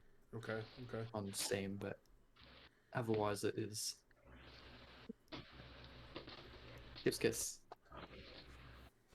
I hope you enjoy your time with Carve Zero because that is one game. Yeah, that's a chef's kiss Yeah, of the gaming world. They don't even know it. yeah. It has no right to be. It has no right. Well, we'll see if I can stream it. Because if I have to play it on the PC, then I don't know if it'll allow me to Oh, stream it plus play it's it. Oh, it's bare very bare minimum. bones. Yeah, Yeah. it was it was on the GameCube in 2005. If it helps with how bare it is, and the GameCube had a rough time handling Wind Waker. Fair enough. Um, Fair enough. so I Let's felt say. rude after Identity was talking, and I was showing off my GameCube collection, so I'm sorry. Um, No, you're favorite? Matt. You're not sorry. Oh man, man. Goat. So we got a goat game right here, greatest of all time. Sail the Seas. Um, we got the best soccer game of all time. If you've never played Super Mario Strikers, you have never lived. We I got can't everybody's agree. favorite. Oh, isn't it so? And then they have a new one for the Switch this year. Yeah, it's gonna We be have great. Mario Bros. Melee. The only complaint I have with Melee is that Martha's in it, and I fucking hate Martha. Um, and then other games other than Cars. I saw a tweet last week, and it was like 4-1-0 for WWE 2K19. For no reason should a wrestling game have you hooked for 4 years when it was supposed to come out year in, year out. It was meant to. That I agree. It's an amazing game, but it was a case of necessity. We may look Yeah, on it far fonder than it should have because it's had as many years as you just said to have its communications be that good. 2K18 is underrated. 2K18's very underrated. They have like the best like home menu ever. The The soundtrack, soundtrack, yeah. Mm-hmm. the universe mode, man. Like every year they're like, oh, universe mode, we've added 30 cutscenes, but I find with universe mode they take out all the cutscenes. You know, 2K7, yeah, I gotta tell you though, 2K15 with that's an Cena awful game. That's an awful game. with Cena on the cover. About the only thing I remember about that game was that the soundtrack was fire, and Yes, yes, okay, I give Cena you that. Cena and Wiz Khalifa, like they need to make an entire album together. That's all I just want to say off that. What do you say is like, you better find time, make me an instant preacher. You've never heard Cena spit with Wiz Khalifa. And I was like, man has bars. Emerson Corleone, John Cena collab? What the fuck? Yo, The only good. I gotta say that the Cena's album that came out in like '05, Dude, you're literally calling my They name right split. now. holy Right? Like, shit, you actually have it. it's in the shrink wrap, bro. Like, man. It's still like, wrapped, no shot. dude, like, everybody's like, oh, you're a wrestling fan. That's cute. I'm like, no, I die for this shit. Like, this is the, like, If I could man. find it, I have no idea where it's at. I have the spinner belt. They made necklaces of it, like big They stupid did. medallions. I got one gifted to me by my parents for Christmas back in like '08. I still have it to this day. It's upstairs somewhere. Man. After everything, I'm gonna go try to find it, and I'll send you both a picture of it. But that album, if chat listeners, viewers, if you don't know that album, you need to go listen to it. Not only does it have Cena's entrance theme, My time, my yeah, time is now. but I'm trying to think. What's the slow song that's on there? I can't remember the name. Another Day is really good. Make It Loud, that has no point going that hard. And then Bad Man when they're doing the A team. Oh, Oh, Yeah, I love that music video. right? I love that music video. Dude. But Oh, no, it's so good. It's so good. But not to fangirl over John Cena. Like, everyone stops him as a wrestler. Nobody gives him the chance as an actor. Man, I have this guy's motivational book right here too, man. Like, this guy literally is the reason FTI exists right there. And also, I had no idea he had a motivational book. I'm about to go to Barnes and Noble tomorrow. I wouldn't be dude, surprised if he had multiple. He's great though. How amount of Make-A-Wish things he's done. Everyone shits on him in wrestling fandom up until he started going to Hollywood to do acting more because missed he. him. Okay, Yeah. I'm sorry. I He- also he- just need to say, also Matt. By the way, brother, I've been kind of jealous of you ever since you and I met. Stop! No! No! because Oh no, I don't know where this is going. because you're fucking followed by John Cena on Twitter. I knew that was where. So You son of a bitch. the thing is, no matter how much I say FTI's family and everything, I've pitched FTI to John Cena. If I can DM him, I'm gonna DM him. Shoot your shot, you know. I He mean, didn't hey. answer, of I mean, hey. course. If Go ahead, Entity. Sorry. I think, I mean, 5 different wrestlers have followed me if we're gonna brag about it. Perhaps the most gorgeous wrestler in all of history, Sexy Stan Smith. Sexy Stan Smith. Woo! Mm, Chef's kiss to the world. yeah, About to design wrestling gear for him. His T-shirt is literally right here on my wall. Man, yeah, yeah, Sexy Stan Smith, 3,000%. yeah. I think Congo Kong, Mighty the Moth off of Luke Trying to Ground, Half Baked Kid, and who was the fifth? I don't know who Half Baked Kid is, but he's a wrestler at Oh, some nice. level. Yeah. Probably Trying to PWA. Yeah, let's go. Um, I've forgotten who the fifth one is, but there was a fifth one who's been lost to the annals of time of my memory. But it's amazing what Twitter can do. I mean, 100%. And yes, Jedi, by the way, track 4 right now. That's the song I was thinking about. That is my song. That is right my now, favorite song on that album. That right is now my is really good. that is my favorite. I'm about to go see if I can find that album on Amazon and buy it. The thing about that is it was on Amazon, but the import fee was more than the album times 3. But send me your address, and you don't know. Hustle, loyalty, respect will be in your mail. You ain't got to go that far, brother. I say Amen. that's No, that's a we're that's a collector's edition right there. I mean, you need to keep that locked up and oh underneath no, some. I haven't. I don't want to expose myself, but I have one to spare. I have one to spare. Fair enough. Fair enough. So getting off of the wrestling talk, because that's inevitable with the three of us. Yeah. Even though I don't do a whole lot in the wrestling world anymore. But some solid choices for video games. I want to see if they carry over into the world of Hollywood. Because, gentlemen, I'd like to know, and you could do this one of two different ways. You could name one. It's always very difficult, so you could do a list if you'd like. But I need to know, give me some of your favorite movies of all time. Enigmatic Entity or Matt? Who's going Entity? I mean, I'm happy to if you need to steer on Okay. this a bit. I do need to. Yes.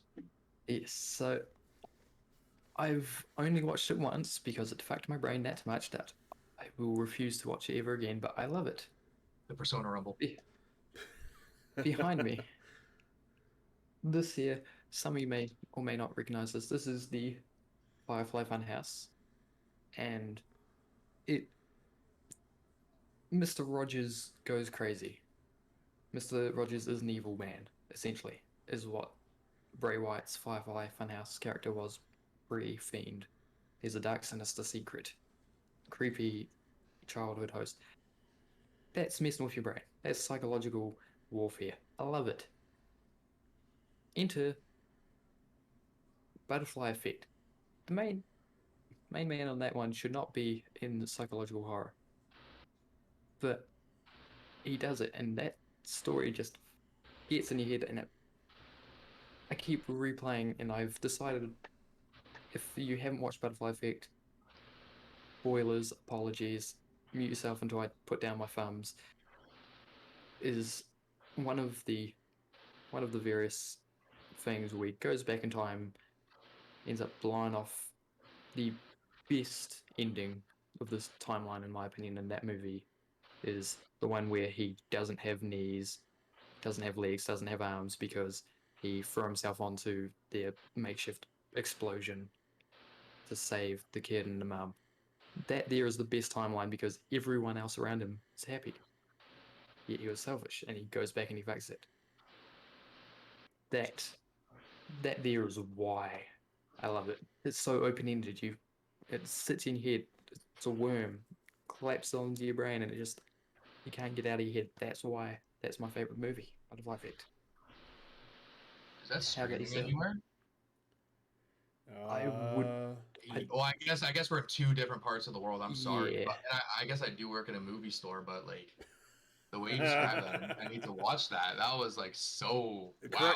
correct me if I'm wrong. That's got Ashton Kutcher, right? yeah, I thought it was Ashton Kutcher's one, but I didn't want to sound dumb. Yeah. yeah. That's an older. That's like what 2003. Yeah. Yeah, Yeah. he's young in that one. So I have a link that is on my bookmark, but it's called suggestmemovie.com, and it's a movie randomizer. It will give you a random movie, and occasionally, if I'm bored shitless and don't feel like watching wrestling, which is a very, very rare thing, I'll press that button, and then I will find whatever movie it is, and that random movie website gave me Butterfly Effect, and I went, psychological horror, Ashton Kutcher. Huh. Hmm, that doesn't seem like it's going to work. Well, let's see how much of a trash fire this is. It wasn't. It was not at all, and I am thankful for it. For And sure. then For he sure. went on to make that movie in Vegas. And We don't then talk about. we do not talk about that. But, we do talk about one of my favorite movies of all time, starring Ashton Kutcher. I can do this too. I can do the whole voice narration thing. Yeah. Um, Honestly, Cheaper by the Dozen 1 and 2 hold a special Ooh. place in my heart, not only because it was filmed in Rockwood, but because, like, those are, like, the best times for movies to come out, I find, because everything was so bright, vibrant, happy, and, like, you didn't have to put politics into your movies, especially with kids being in it. Like, I always find movies nowadays, like, the kids need to know social issues, and they can't be a fucking kid in a make-believe world. Um, Yeah. Cheaper by the Dozen 1, yeah, that's the one with Ashton Kutcher in it. And 2, he's not in it anymore. And then other than that, The Social Network I watched recently, the movie about Facebook, and I watched it off of how it was filmed. I was very, very curious on like, oh, why is this so critically acclaimed, and like why do people like the cinematography? Everyone's like, you have to watch this. You watch that, especially as someone that like does similar to Mark Zuckerberg, but without being the guys Mark Zuckerberg is. I had to like stop saying so many words there. Um, yeah, like I was like, oh, Mm. you don't realize how many people in like situations where you're working with money percentages and stocks and all that, how many of them are your friends until their percentage changes to a 1, and then the guy with the 99's like, but I don't owe you anything, and it's like that's how the businesses are made, and that seems like the most corrupt, evil way ever. Everybody saw The Social Network as the founding of Facebook movie. I saw How Not to Do FTI and Still Remain Happy. Like, True um, story. True and It's story. a cautionary tale. Peanut Butter Falcon. I don't know if you guys have seen that. It's wrestling related. Funny enough, of course it is. I don't know anything about wrestling. Um, so it's Shia LaBeouf, and he's traveled alongside a Down syndrome boy, and the Down syndrome boy unfortunately lives in a retirement home, and he escapes through the window one day with Butter to like get out like the window because his window is gated because he wants to be a professional wrestler. So he meets up with Shia LaBeouf on the walk, and like Shia LaBeouf is known for an asshole, but this movie makes you believe like he's my role model. Shia LaBeouf, it's awful to say. A lot of people are like, whoa, you can't do that. He's an awful person. He's a great person. He has a great mind. Um, you believe he's an asshole to this kid, and then your heart aches for this kid with every word Shia LaBeouf says. And then at the end, the payoff makes everything Shia LaBeouf said, you forgive him instantly. Um, and not a lot of movies can draw me in unless you're literally the movie Cars, other than the video game, because ka-chow. Um, but Peanut Butter Falcon, if you haven't seen it, it's expensive on DVD. It's because it's like limited print. It's like $50 for the DVD, which you might as well just say give me all your money at that point. Right. If you can stream it or use one of entity's random websites that we don't talk about to watch this movie, go out of your way for that movie. Like you're gonna go like Shia LaBeouf. Yeah, I like him as an actor now.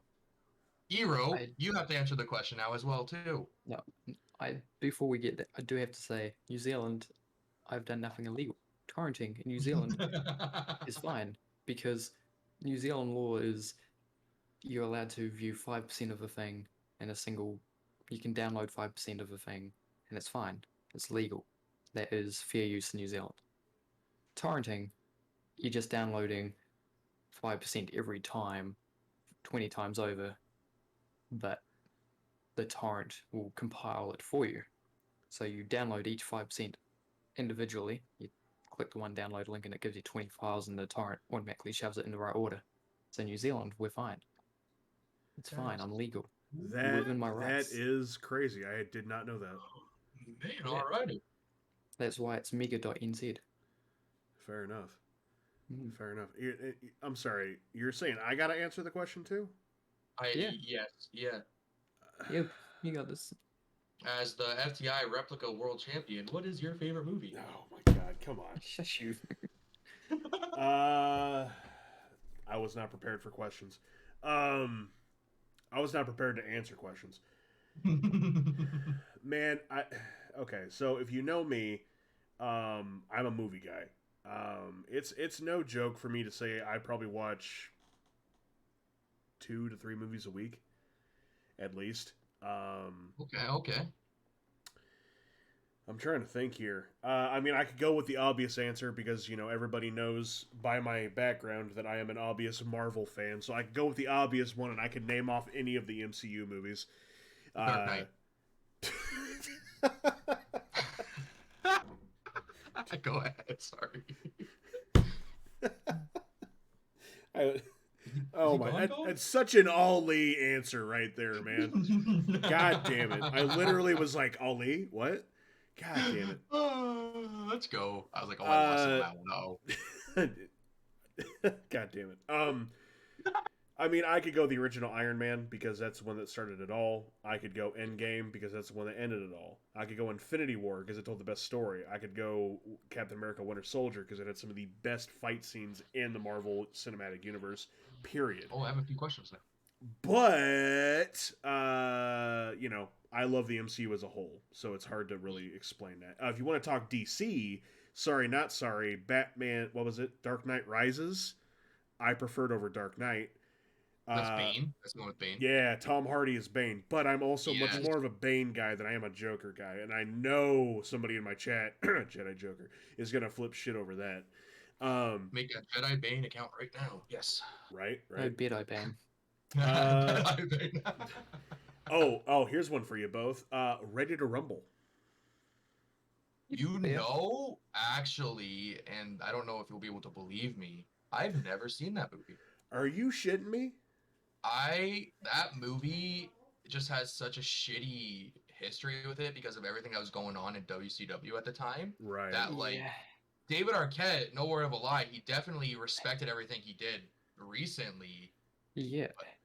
He didn't want to be a part of that back then. It was just a case of big burly men telling him to do this thing, and there's a shit ton of money involved, and we'll replace you with someone else if you don't say yes.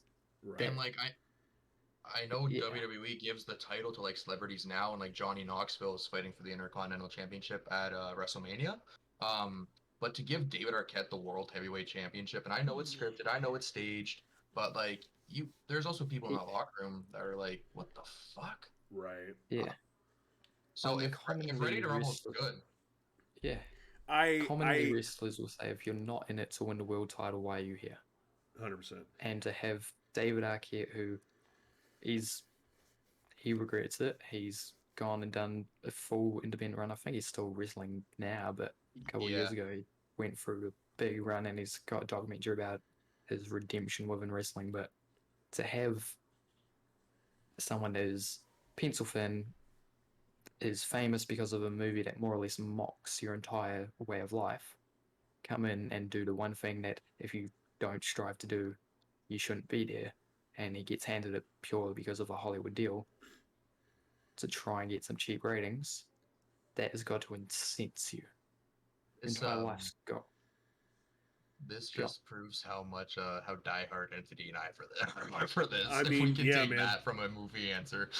I mean, yeah, man, definitely. I can't even describe to the two of you how many times I watched that as a kid. To let you both know, I still have that movie on DVD. John Cena's in that movie. Yes, he is. Yeah, he's in the background because Nitro Gym. He was working out. Yep. Happened to be in the background. But I have that movie DVD form over on my little display rack. But yeah, there's just a few answers for the two of you. I have a question for you actually, because Post Unavailable had Nahom on it. what's your take on live action anime versus anime? Like, what's your how do you feel about Oh it? boy. Oh boy. Because yeah, because apparently, well, I can definitely see where everyone's like it's a cash grab, it's disrespectful, you're not going to enjoy it, but like I don't know much about it other than that one podcast. So here's the thing. Um, my biggest. Okay. I feel kind of not in the right set because I've just gotten into anime probably in the past 6 months. Um, so and I mean I haven't actually seen a whole lot of live action stuff. I know the live action Death Note is on Netflix right now, and I'm probably going to give that a watch at some point. I have seen the live action Avatar: The Last Airbender, and good God, that was terrible. It Um, was as bad as the Power Rangers movie. Sorry, yeah. the new one, I didn't mind it. I thought it was. I mean, it definitely wasn't good, but it wasn't as bad as people said. Not as good as the '90s Power Ranger movie, but Hmm. uh, but man, I'll tell you what. If it's done correctly and it's done properly with respect to the original creator, I'm 100% here for it. But if it is like I'm sure that I'm sure that our boy I can never say his damn name because last time I said it he trashed me for it. uh, Oh, Damn it, Nahom. I'm probably fucked that up. Uh, yes. Now I'm questioning how I say it. Entity, how do you say it? Because you have the accent. I need to hear him say it so that way I Cheers. know. Yeah, Well, yeah. I say Nahombo Gal, and I do ask him, and he says, "Yeah, no, that's fine." But I don't know if it's a "Yeah, that's fine." It's close enough, or it's a "No, you've Right. actually said it correctly." So Right. Which shouts out. We love our boy. Oh Um, man, he's a yes. very he's our talented most. guy. He's But got an Shower talk? Can we talk about how if you're having the worst day imaginable and you don't even know what he's referring to or talking about, you're actually gutting at the end of it because his like close-ups to his face, his shaking, just to like emphasize what he's talking about. Him in general, he's a captivating person in yeah, general. yeah, No home, oh my god, all the love in the world.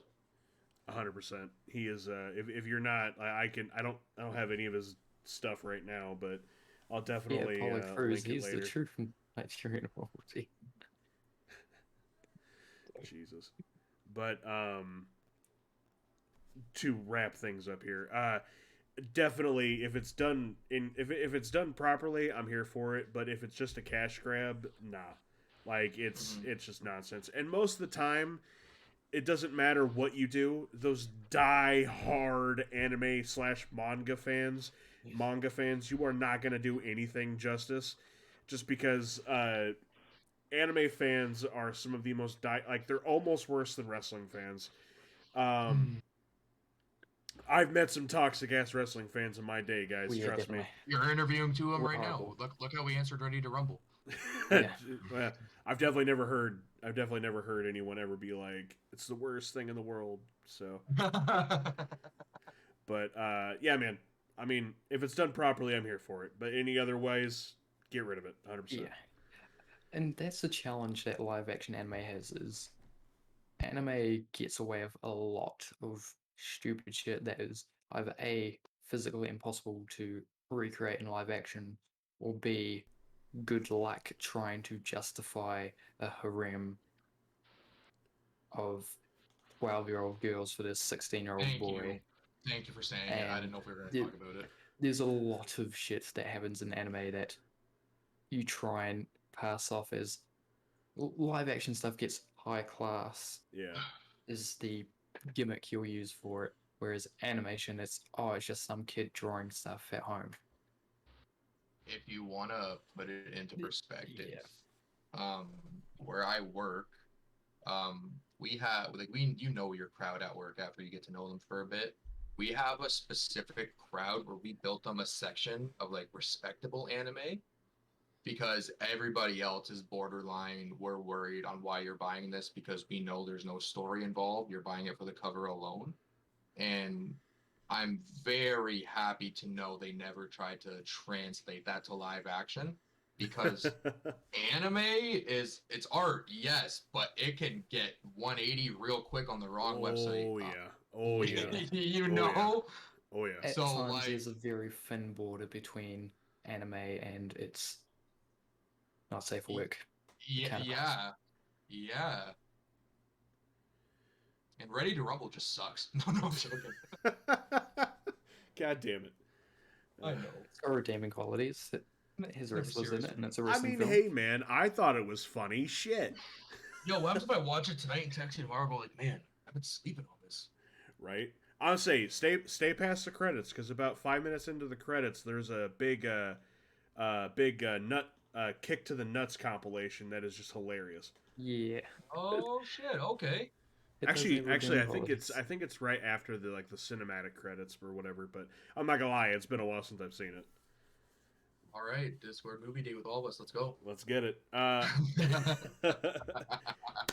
Switching gears yet again, away from movies, let's talk music.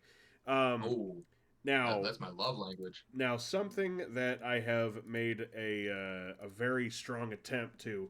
Every single guest here on the ECast, of course, my listeners won't be able to see this, but in the description or something on Spotify, Google, whatever, I have a playlist link to what I call the ECast Top 10 playlist. It is top 10 songs from every single guest that I've ever had on this podcast so far. And let me tell you, this podcast playlist is nuts. So, I gotta just hear it. I gotta hear it. just by the way things I have kind of set up here, we're gonna start off with Matthias here. I'm actually going to link your playlist into the Twitch chat. Just Everybody so will that way. notice that there's 11 because I'm extra. I'm sorry. Yes, and you know what? I thought about getting rid of the 11th song and not I adding it, knew it. I was waiting for that. Yes. but just because it's you, I kept it. Oh, thank you. But why don't you run us through this playlist, Okay, let me open. and Let me open. kind of tell us your thinking here, and obviously 11 to 1, please. 11. So you want me to start with 11 to 1? Alrighty. Okay. Here it is. Top 10 for ECast. Let me open that on Spotify real quick. And also for my Uh, folks in the chat, I will post the link for the overall playlist once these two gentlemen are done talking about their respective playlists. Because let me tell you, the whole thing is nuts. I'm so down. I want to hear this all. With 11, like taking away like the FTI name on it and everything, like Nomad Solo. He's one of my good buddies in real life, Hunter. Back in 2018, we threw a concert called Living the Dream Fest. And like I'm telling you, this concert was made off of like ticket sales and like everything that we were able to do with like the limited space and everything we were running. It was amazing. And like Hunter, no matter like how frustrated or anything I got, he was like, this, he believes in me and I believe in him. So we're going to do it together. And I knew him in high school. So to see like GP2, for example, that's on streaming, that's so much more to me than a song because of how much is like attached to it. That's actually the reason why it was 11 because I would have felt like the 10 were very important, but like that one on no matter what list, it's always technically number one, I guess. Um, Morocco by Emerson Corleone. I don't have to talk about Aiden more than I already have. Uh, fantastic person. His wordplay is so impressive. Like a lot of people listen to music for the hooks and such, but like listen to Aiden's wordplay and you're picking up something new every single time. All these things that I've done by the Killers last year, I was going through like a little bit of a phase where it's like, yo, I'm 22 and what the fuck am I doing? Like I was doing FTI and such, but I didn't know what was going on. And my brother B Rye showed me all these things that I've done by the Killers, and like that's a perfect song in the sense of like you listen to it, it's getting you there, but it's so redeeming that you don't want to like play it again right after. Um, Drinking in LA is actually my not my end goal, but like that's he's like he was 26 when he was doing it. By 26, I kind of like want to know where I'm at, if that makes sense. The Darby Allen theme song, I Fell. I started listening to that in September, October maybe. And when Spotify's Wrapped came out, it was my #1 stream song all year. So it's scary to know how many times I streamed that individually. Um, Pocket Full of Dreams by Billy Talent, other than that being a perfect album from front to back, if you ever wanted to build like a hype video between like two wrestlers in a rivalry or like motocross or whatever you want to name it, Pocket Full of Dreams like fits any mood that's going on. And then Celebration wasn't out at the time, or else I'd put all the Celebration tracks. Fair And enough. that's a yes. Fair enough. I gotta tell you, man, I was you both spoiler, you both put in wrestling themes, which I gotta tell you, I wasn't exactly surprised, but it's also good to know that other people on the planet bop wrestling themes because let me. Wait, I don't I want to cut you off. This is a very important thing to say. AEW doesn't do the WWE approach to their theme songs. Like Dean Like Ambrose current comes one. out to Dean Ambrose comes out to Wild Thing. John Moxley, my boy Orange Cassidy comes out to Where's My Mind by the Pixies. Oh, so they So use like actual songs in AEW. it's Yeah. that, but then you get so Cult of used to Personality. that they call the personality of CM Punk. Of It's course. that, but like AEW doesn't want to sound like generic track number 4 when you have a random local competitor wrestling. So their music crew actually makes good music. The Lucha Bros theme song, for example. Tell me you can't listen to Lucha Bros theme song with a straight face because you can't. You literally can't. What's another one? Yeah, the Lucha Bros is the Darby Allin are probably like the two to go to. Oh, and the So Young I Bucks. do, Oh, yeah, I do have to give extra points to them for their usage of rewrite things because at the beginning they didn't have Mikey Ruckus immediately, but Maxwell, Jacob Friedman, MJF, and Hangman Adam Page, the current AEW World Champ, both of them are using copyright-free music for their songs. yeah, Oh. because It's royalty-free. MJF's been using that on the indie scene since like 2015. Yeah, Yes. and I think that Hangman's one, they wanted to do a Good, Bad, and the Ugly song, but they weren't at the stage of paying for actual songs rights yet. They had Yes. decided against doing that. So they went with this one, and I get a feeling the same with MJF. If they changed it now, there would be too much backlash for whatever song that they would replace it with. So they have to keep using this free market one, and theoretically, WWE could spite them and just start using that for their own stars as well, but they would get lambasted for it if they tried. Fair enough. WWE puts as much effort into their theme songs as they do their Titantrons. Like I can name the fonts that WWE uses for half their guys because it's all the same It's font. Yeah. it's sad. I miss the Oh my god. yeah. Yeah. It's just I put more effort SummerSlam into it than they 2015. do in their Titantrons. Literally, Oh, the SummerSlam character's hour. 2015's font is the Fiend's font, and like they're like, "Oh, look at this scary font." I'm like, "You're also throwing the biggest part of the summer in 2015 with that You can font." use it in fucking 2K games, like all of them. Yeah, It's just font yeah, number 8, I think. Oh my yeah, god. So sir. I will keep that in mind. I'd be honest. I'll be honest with you both. I haven't watched any AEW. I've seen clips and pieces, but You're hurting yourself. I might You want that kid? I may have to You want change that it. little kid? Yeah, you honestly, you want that little kid to like jump out of you, man. You have to watch AEW. yeah, Look at my background. Look Jim I Ross. see He's it. even I get like what I get goosebumps every time I'm watching. Okay, and also let me. I just got to intervene here. Is that uh Tony? Is it Tony? Oh yeah, Tony Schiavone. Tony Yeah. Schiavone, Yeah. Jim Ross, and is that Super Dragon? No. No, it's a very good comparison because himself and Super Dragon both ran PWG. It's Excalibur. Oh, Excalibur. That's it. Yeah, I was gonna say. Yeah, Yeah. he did all of the down at Reseda, California. Yeah.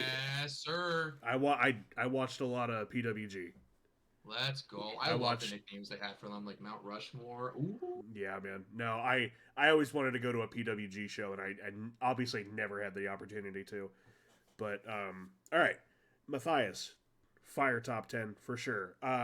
Entity, The link for his top 10 is now in the Twitch chat. Again, it'll be posted somewhere else for my listeners. Why don't you go ahead and run us through your top 10, sir?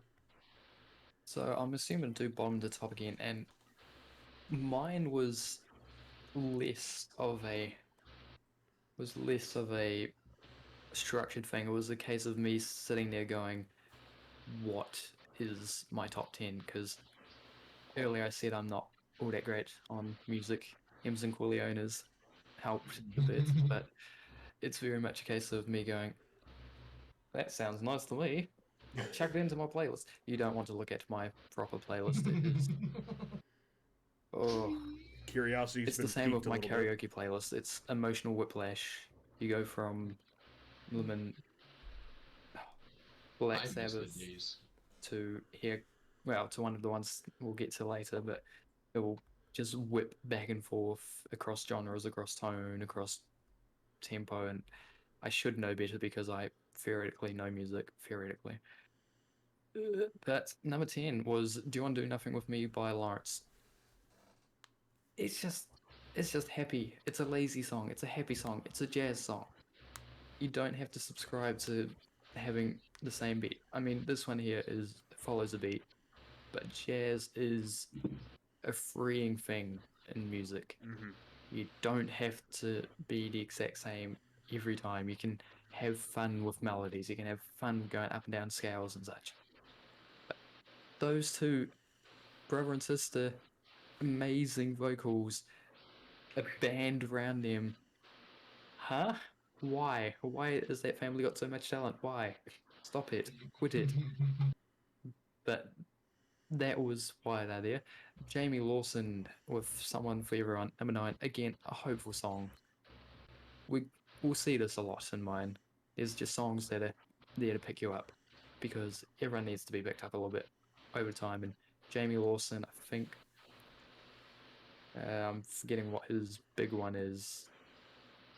I've forgotten. Well, it was the one song. He was more or less a one-hit wonder in public side, but he's got a lot of good music, and Someone for Everyone is my favorite from that.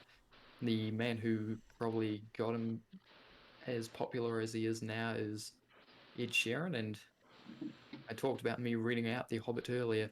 I see, just knock over my keys. I See Fire from Ed Sheeran is he made it for The Hobbit, and it was also the first song that I ever did a duet with one of my high school mates. And then before we could actually submit it as an assignment, he moved down south, meaning I had to improvise. And I improvised with the first song I ever learnt in full, which is This Love by Maroon 5. I've skipped one here to get to that, but one of the various karaoke video games is it SingStar Karaoke, I think. I don't know which particular edition, but that's where This Love from Maroon 5. Again, I did not get half the innuendo that comes across that song at the age of 10, but yep. And then Coldplay Fix You, I mentioned earlier when we had a quick ARB, was me and a couple mates doing covers of, well, doing a re-recording the video and just playing the audio.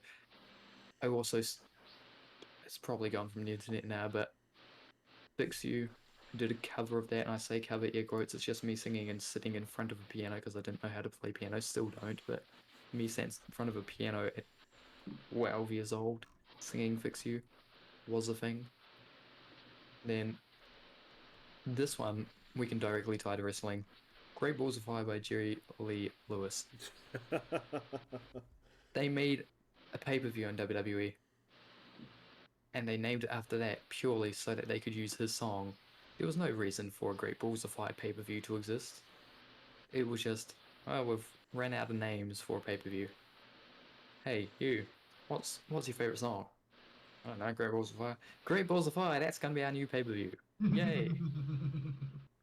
And it's just a madman going wild on a piano whilst he sings a Great Balls of Fire. Not the most coherent song, but it's fun. And we need fun songs. It's a great song And too. then, yeah. And then, speaking of great songs, a great band, the Beatles. I don't know if you've heard of them. No, But actually, indie band coming up. We'll put them in your newsletter.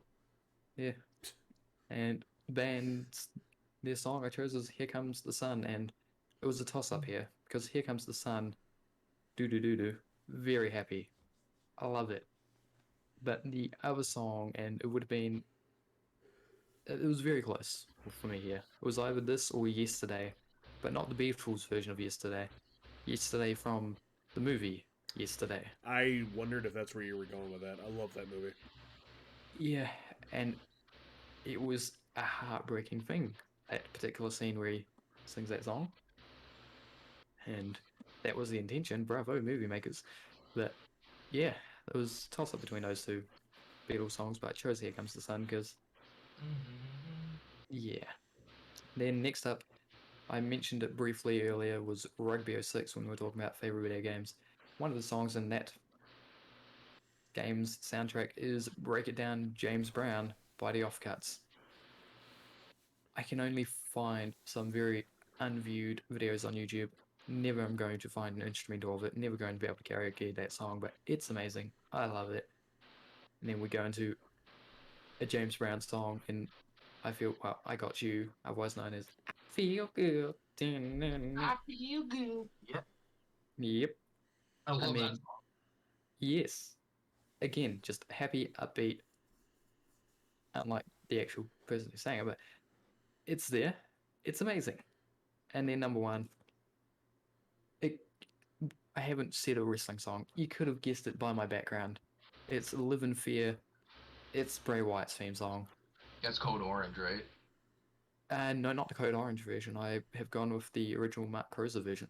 Oh. Yeah, because the Code Orange one is amazing, and More of a theme song than a music song. yeah, it is them pushing forwards the fiend. It's a monster. It's here to kill you. Mm-hmm. Mark Crozer's version, it's more insidious, I find. Especially with the It's promos in 2014. yes. Yeah. I mean, it's why I love. Well, we've got Mercy the Buzzard over there. That's named after Waylon Mercy, and his promos, despite him not having anything of a run really in WWE, if you watch back his promos, you'll leave there going, "Oh God, the big tall man's coming to collect me." He's a cult leader. It's amazing, and Live in Fear, the Mark Rosa version, the original version, there's an insidious edge to it. No shit.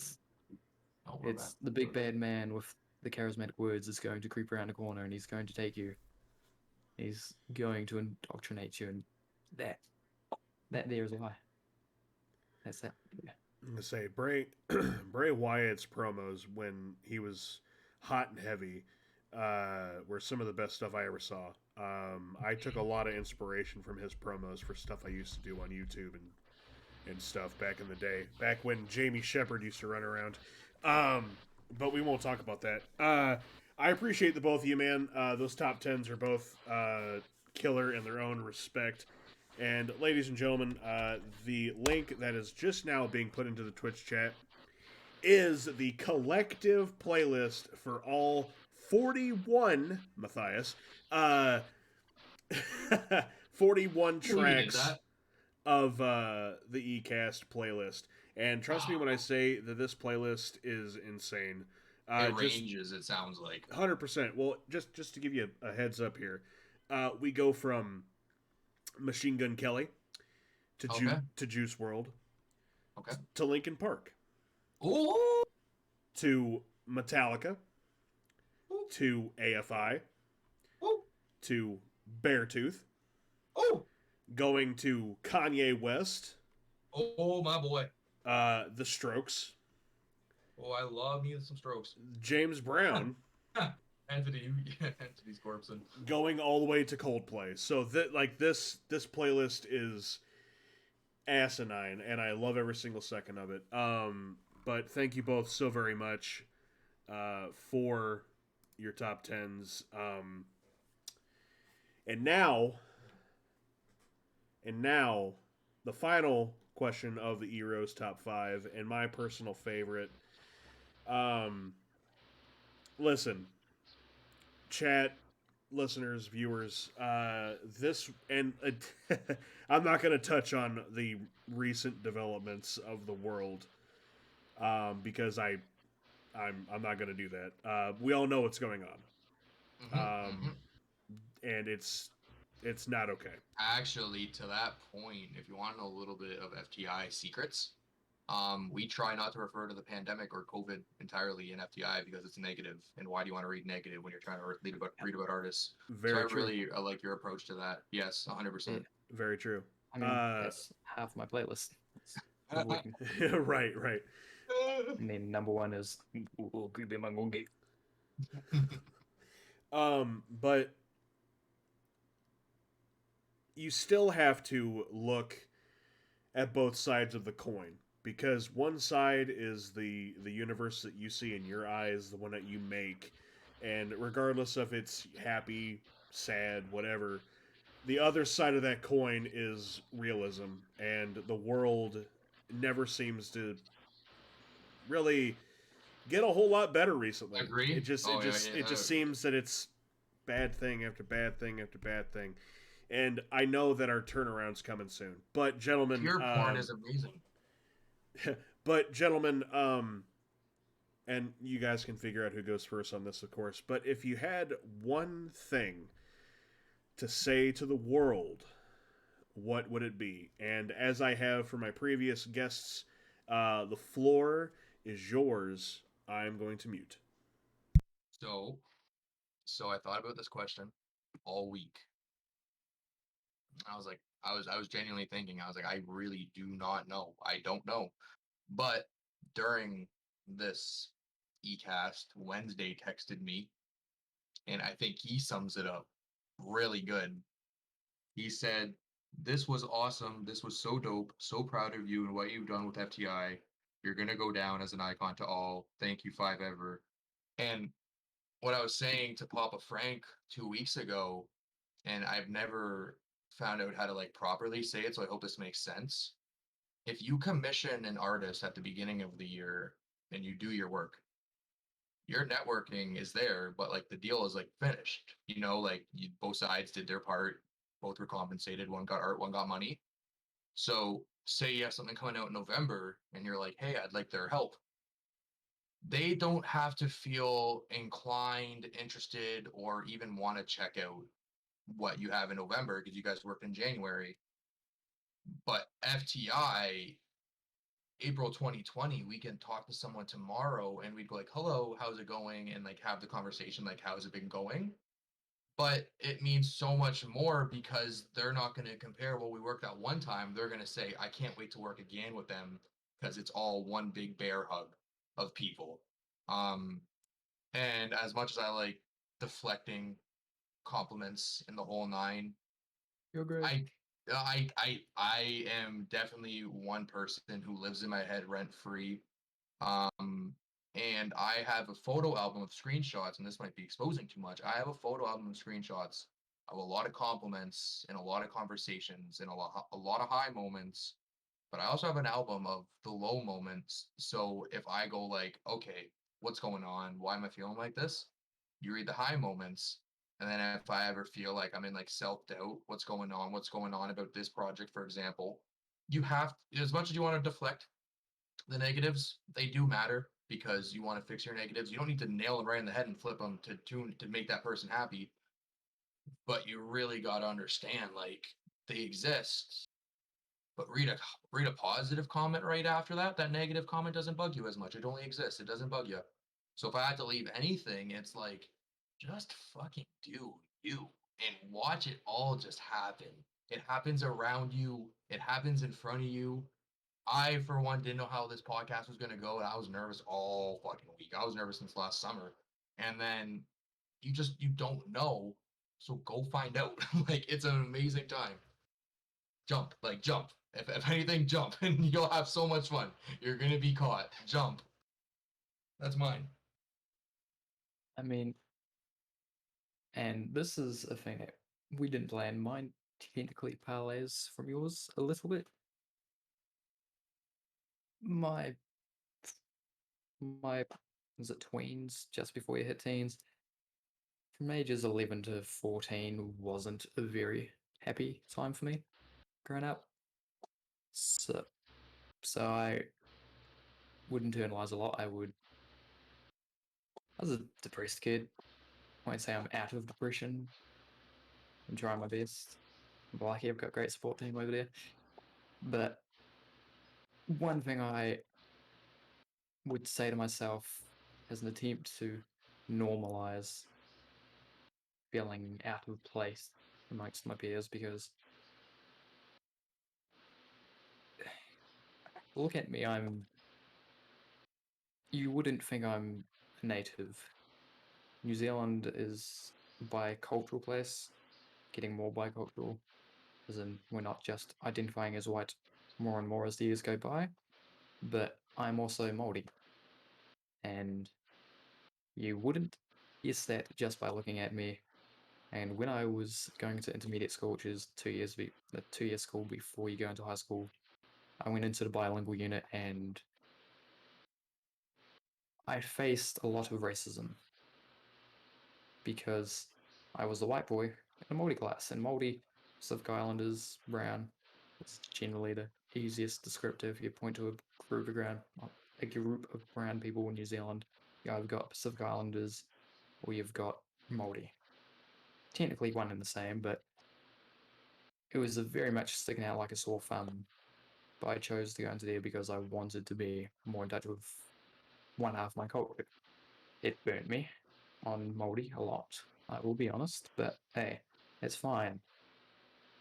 But what I said to myself to try and salvage some hope when I was 11 was everyone's weird in their own way, but that's what makes them normal. There are differences between every person. You will find yourself with struggles. You're not going to like everyone. Not everyone's going to like you. That's fine. We're not all the same. We're all different. And that's fine. Embrace your differences. Me, I talk endlessly about wrestling if I can. So does Matt. But he can talk endlessly about music if he wants. And whilst I can sing, I was taught theory. I've forgotten most of it. I could tell you shit all about music. I can give you random pop trivia about random bollocks and whatever hell I do in pub quizzes. I think I'd be fine. But that's us two are different. EROE can go on about Marvel Cinematic Universe and movies as a whole, and that's good. We all have something. We all have something a little bit different from everyone else. We are all taking from every experience in our life. Whether it be a bit of racism has burned me on trying to be bicultural. I'll pick up as much Māori as I can as I'm learning, because that is one of my courses. I got given a free scholarship purely because I'm Māori, but that's the thing outside of it. But everyone's different. We all pick up pieces from around our life. We look out, we find things that we like that make us better and creates unique individuals, and we are all different. Everyone's weird in their own way, but that's what makes them normal. That's the thing that stuck with me since I was 11. So embrace your difference. It's fine. You don't have to be like everyone else. You don't have to be a Barbie girl. You don't have to be a Ken doll. It doesn't matter. You are who you are. That's right. And that's all right. Beautiful. From the both of you, man. Beautiful. So when I was making the top five, I couldn't tell you what I used to end it with. It used to be a different question. And I honestly tossed around the idea of asking that question or not, because I know it's I started off with what's your favorite ice cream. You know what I mean? It's such an such nonsensical questions, but then to just out of nowhere, bam, hit you with what's going on in the world and everything, and then what's one thing you would say to you know to somebody. But I feel like it's important to get everybody's perspective, because one of my biggest things about this podcast returning and doing it again is one of my biggest things was everybody has a story and those stories deserve to be heard. And with everything that's going on, realism is definitely something that we all need to kind of look at sometimes, as somber, as depressing as it may be. Um, but you know, man, I just every single answer I've had for that question, I have loved, and the two of you are no different. So very beautiful from the both of you. And I'm realizing I forgot to do something earlier, and this is piss poor timing. But anyway, we're gonna go ahead and do it. You can put away the title; it's not about that. Uh, this episode of the ECast is sponsored by Maw Energy. Let's It's like go. like I said, piss Yeah. poor timing. Piss poor We timing. need to pick me up after that, though. Right, So right. thank you, Mile Energy. Thank you, My Energy. Delicious flavor, powder that instantly dissolves the second it hits water. Zero sugar. There are 101 reasons as to why Ma Energy is worth the shot. But trust me, from me, what? We'll roll with it. Let me tell you, man. This stuff is honestly great, and I'm as I'm doing this, I'm rocking a little bit of that Arctic Howl in my Moss Shaker cup right now. And chat listeners, viewers, if you use !MAW in my chat, you'll get my affiliate link over to mawenergy.com. Make sure you use discount code MAW10 and checkout. We'll save you 10% off your order. This stuff's delicious. I promise you guys, you will not regret it. And by the way, in case I never once said anything to anybody, you can get a canister of Maw for the price of shipping if you just go to their website and check it out. It's worth it. Trust me. Maw Energy. Be a beast.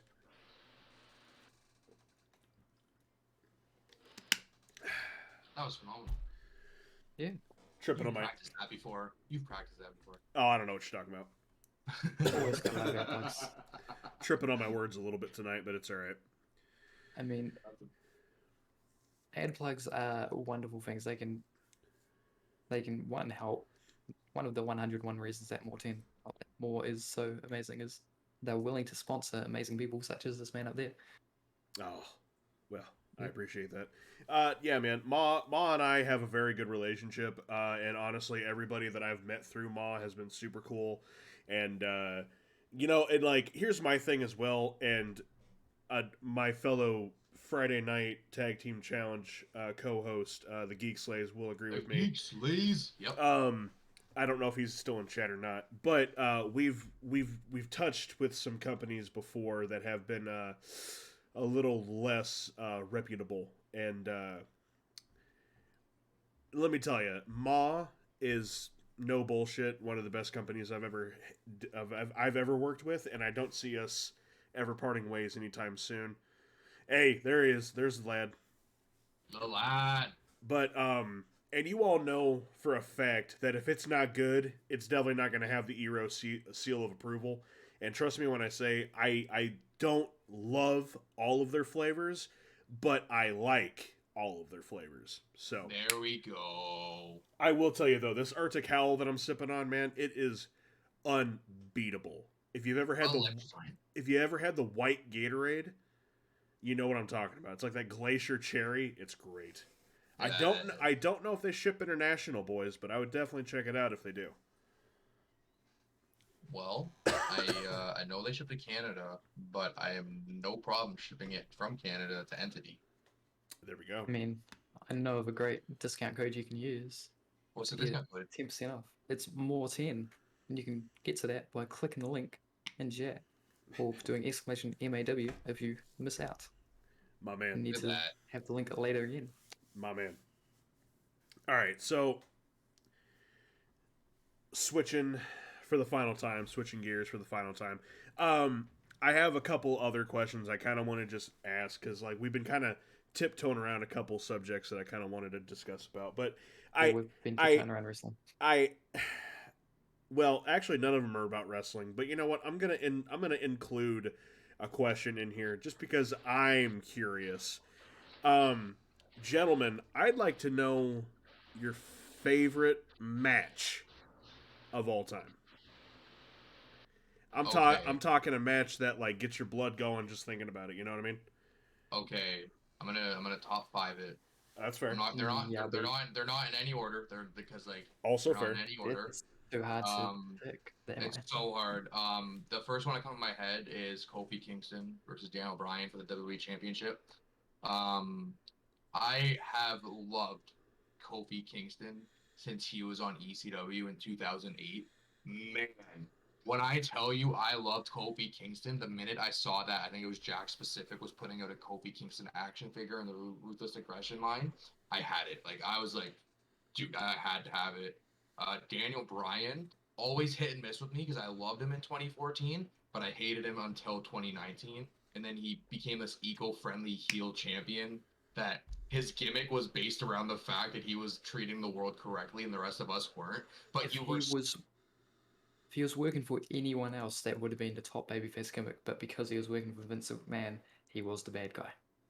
so you literally you have no choice but to hate this guy because no matter how you treat the planet, you'll find something that you're doing is despicable.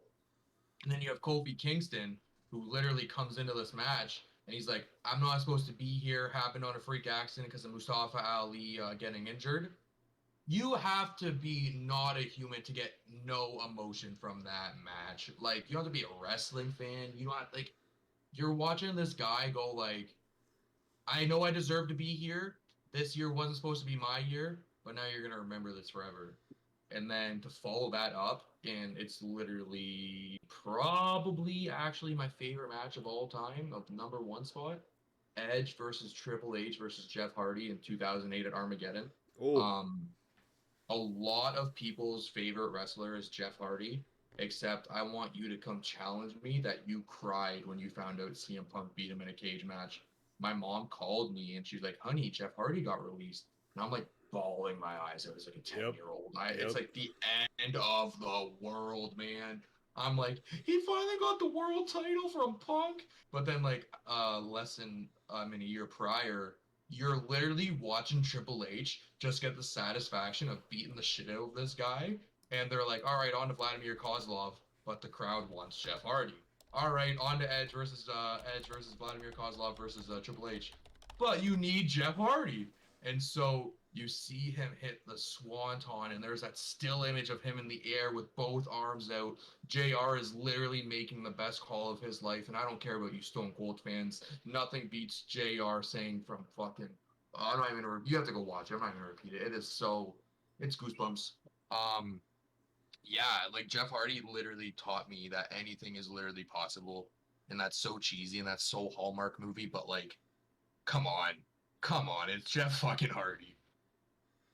That And that's my answer. that cage match was nuts. Like I remember watching that live, and yeah, man, I already like I had a love hate relationship with CM Punk back then because I who didn't, you know what I mean?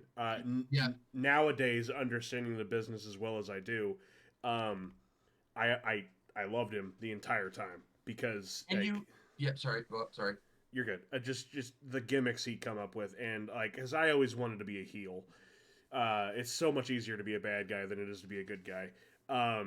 But yeah, that cage match that fucked me up when Jeff lost, 100%. Man, and you know what kind of human being you have to be, and like, yeah, TMZ tabloids exist, but like Jimmy Uso's been arrested 100 times in WWE's and doesn't reference it. Jeff Hardy has a sip of alcohol, and they make it his whole SmackDown rivalry promo with anybody he's fighting against. And for Punk and Jeff to literally portray both sides of that story so well, and Mm. unfortunately the bad guy wins in the end, but at the same time the good guy is going through a bad situation in real life. But like as a 10-year-old, I wasn't chugging beers yelling, hell yeah, and I wasn't smoking. But like, I could also understand, like, yo, just because Jeff does that doesn't make CM Punk a fucking god. But also, just because CM Punk doesn't do that doesn't make Jeff Hardy the greatest guy in the world either. But to know, like, your boy left WWE to show up in Hulk Hogan's TNA, what, 7 months later, and you're like, when do I get to see my guy again? If you remind me after the stream, um, I have a video reaction of when the Hardy Boys came back at WrestleMania 34, 33, and my buddy Colin records me, and he's like, "That's the loudest you've ever been," and I was like, "It's Jeff fucking Hardy." And of course, Kofi Kingston introduced him, so it was like my two favorite best of both worlds. So I'm sorry, Entity. I'm gonna cut you off one last time, brother. Just to make you a little jealous, Matthias. Don't do it. I also did the same thing with my wife when the Hardy Boys came back to Mania. I recorded her reaction, but Yes. my wife has hung out with Jeff Hardy a few different You times. gotta get out of here, man. I wish I didn't live in Canada. He was banned from coming to Canada for quite some time, and I would go to Raw. I'd go to house shows, but he'd get pulled last second. He's the one guy I've never been able to meet, and it bugs me. Yeah, no, she had cigarettes with him, cigarettes with him out in parking lot a couple different times, and Are those Rob Van Dam style cigarettes? Are those Riddle style cigarettes? she just said that he stole her phone once. Oh. So yeah, Oh. yeah, no, trust me, yeah, man. But Entity, go ahead, brother. Uh, three. There are three different matches that immediately pop into my head. And I won't say they're the best matches, like match like quality wise, but first one is going to be there was a Fatal Five Way in WCPW, which was a wrestling company that was ran by a wrestling YouTube channel, and it was essentially these guys in Britain going, "Here's our local independent wrestling scene. Here's the best from our local scene. Let's put it onto a YouTube show and we'll run with it." And then they end up getting just enough support, enough money to bring in the top stars around the world that weren't with WWE. They get to bringing them in, and it was a thing. It was, yeah, I don't have the words to describe it, but the match that I remember most is a Fatal Five Way that had Martin Kirby, Will Ospreay, who is one of the best in the world, Pete Dunne, again, Mark Kirby, I could say the same when he was still going. There was Travis Banks, who he's had certain allegations levied against him, and he's from New Zealand, so yay. One of the two, one of the three big name Kiwis is already a dipshit, and fifth man was Ligero, possibly.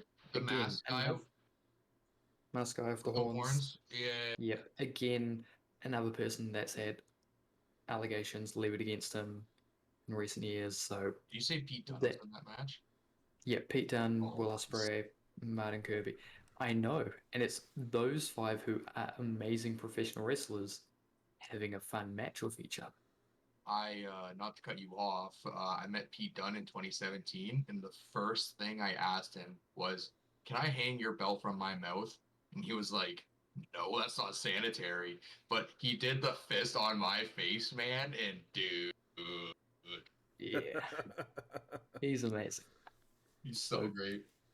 Those five in a wrestling ring at the same time, having fun and multi-man matches, whilst you can get a better story from a one-on-one contest or a two-on-two contest, multi-man matches involve a lot of planning and coordination. There's a beauty and how much fun you can have, and it wasn't an overly serious match. It was relatively comedic because at least two of the wrestlers were definitely comedic wrestlers, but that there was a very fun match.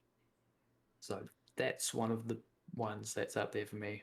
Another, and this comes to me finding random gems with my random, my 7,000 plus videos I've got in playlists. This is my, yeah, this here is my favorite match to have in all of that. And it's not the greatest match. I cringe watching it. There's no commentary. The audio is terrible. The camera is worse. But it is Hacksaw Jim Duggan and Hacksaw Butch Reed versus Ted DiBiase and Dr. Death Steve Williams, I believe. Doctor. So, oh my god. yes. What? I haven't heard that name in years. Yeah, so prior to the infamy of Brawl for All, Dr. Death Steve Williams, he earned his moniker in terms of in wrestling in kayfabe, I believe. He was a tough son of a bitch that you wouldn't cross. Then they did a shoot boxing tournament with wrestlers, and Oh, the wrong sorry, guy I went won. mute. And the wrong guy won. It was meant to be Dr. Dev Steve Williams who should have won because he was such a badass. Yep. He did not win, and that blew up in their face. But that match, Hacksaw Jim Duggan is the first winner of the Royal Rumble. He goes, oh, and he holds the steel on a wooden 2x4. There was another Hacksaw in his time called Butch Reed, and Powerhouse Hobbs, Will Hobbs, is the man that he has labeled as his successor to being the big black guy who can murder anyone and is amazing. And that's high praise because Butch Reed, despite being a black wrestler in 70s and 80s USA, when no, if you were black, you were bad. That was it. And he was a big, tough, muscly man, and huzzah, he is the world. And in every territory that he would wind up in, eventually either Jim Duggan would join into the territory as well as him, or he would join a new territory and Jim Duggan would already be there, and the two hacksaws would eventually, inevitably, have their clash because I'm the real hacksaw. No, I'm the real hacksaw. And for one match only, well, one match only that is recorded and I've managed to find footage of, they team together. And it's such a rare thing to see because they were bitter enemies who both had the same moniker, who bitterly fought to the death over it numerous times over. And other than some WWE dark matches, which would never be recorded, where they were losing within 2 minutes to slightly higher up the card acts, that's the only time that they team together and the only time I can find footage of. So that's why it's my prized gem out of the 7,000 matches I have, because it's two hacksaws who never team together. I don't know what their relationship is outside of the wrestling ring, or was, because sadly Butch Reed passed a couple years ago. But that is just an amazing match to me. Just two hacksaws. Fair Then enough. the third match that I had was Imperium versus Undisputed Era. Well, not, yeah. So, Wait. Imperium, yeah. This is the one where Alexander Wolf tragically got injured within the first 5 minutes.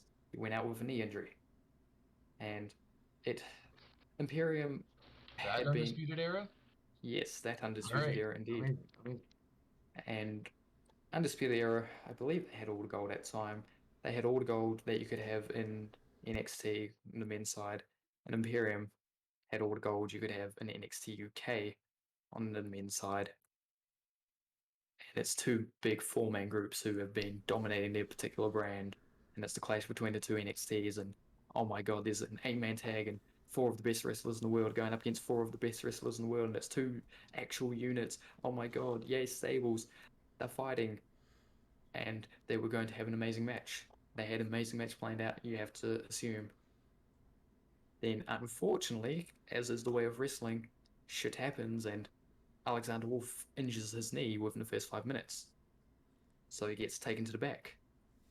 And it's a testament to how amazing the seven men that were remaining are, because they made a story with that.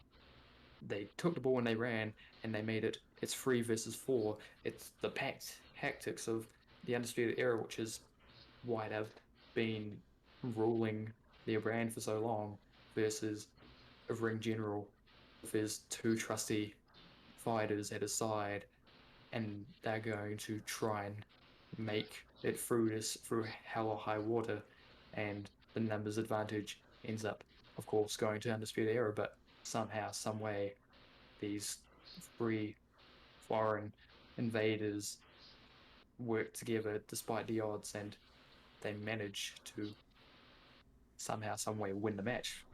And you get them doing their usual pose where it's blacked out, get on the top of the ramp, having won this vicious battle there we are, Matt. Thank you. And it's 3 of them. I think there's a bit of blood, there's bruises, they're welted all hell because they had to make up a match on the spot.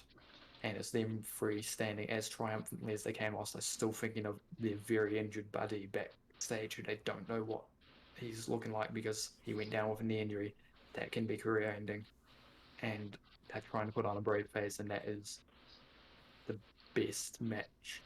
Well, arguably the best match quality wise out of those 4, but that's why I can always go back and watch that and be like, holy shit, how amazing are these people? That despite what's happened, despite one of the core men, one of their best friends going out, that they could still salvage it and put on perhaps the best match of that year. And that's why it's up there for me. Fair enough, man. Fair enough. Yeah, the man that is the man with the ginger beard next up to the right of Volta with the championship. He was the one that sadly had his knee injured, and he's the only one of those 4 currently not working with WWE because for some reason they kicked him out of the group and released him, despite him being the founding member of Ringkampf, which is the predecessor. If it tells you anything, I have no idea who any of those gentlemen are. Not a single one of them. Yeah. I know Undisputed Era. That was don't say anything. That was I won't because I get too excited about these guys. They're my favorite. That was Adam Cole. Okay. Red Dragon, which is Kyle O'Reilly and Bobby Fish. Dude, their theme in ROH was hard. They're using it again at AEW. They're using it again in AEW? Yeah. Oh God! All right, I may have to watch AEW. Y'all may have turned me. And then I can't remember the 4th. Was it? Actually no, never mind. You would know them, I believe, because you have named some wrestlers. I was like, no way, you know them? I'm trying to think. He brought up Super Dragon before, so actually, I'm trying to think here. Well, I mean, it's been a while, but I've I could bust out some names that y'all be surprised. But yeah, go ahead. But give me a hint. I'm shitty little boots. I'm covering him. He wears shitty little boots. I think that got chanted at him when he was facing against Super Dragon one time. This person has shitty little boots. And the backbreakers this guy does, no matter how fake wrestling is, you literally hold your back after every move. Yeah, he is the backbreaker. You just tell me when to move, and I'll show you who it is. Yeah, just move. Oh, Roderick Strong. Okay. That's right. Sir. That's right. He's the only one remaining in WWE right now. To be fair with you, though... Hold on. What? Yeah, the other 3 are all in AEW because they fired Bobby Fish. Kyle O'Reilly, his contract came up and he said no. Adam Cole, his contract came up. They said, we'll give you the world on the main roster. And then it was rumored that he was going to get his head shaved, his name changed, and he was going to be made a manager of a different person who they have also since fired. Wrestling. First of all, they're being dickheads. First of all, how the hell do you fire Bobby Fish? Dude, B-Rye would love you for saying that. Like, dude, no. He's been plagued by injuries, and WWE... he has the Samoa Joe curse. Yeah, fair enough. No. Daniel Bryan went down after he became Intercontinental Champion because of Nick. Oh, no, after he won WWE World Heavyweight Championship, the 2 belts, and he did the yes and yay. After he went out with injury because of that, Vince McMahon never trusted him to be the top guy again because he got hurt. So that's his philosophy. You get hurt once, or you keep getting hurt. I can't trust you. Jesus. Nah, I couldn't tell you who they fought. I saw a tag match of I think it was in New Japan. Red Dragon was wrestling somebody. I think it was New Japan. Did they ever wrestle in New Japan?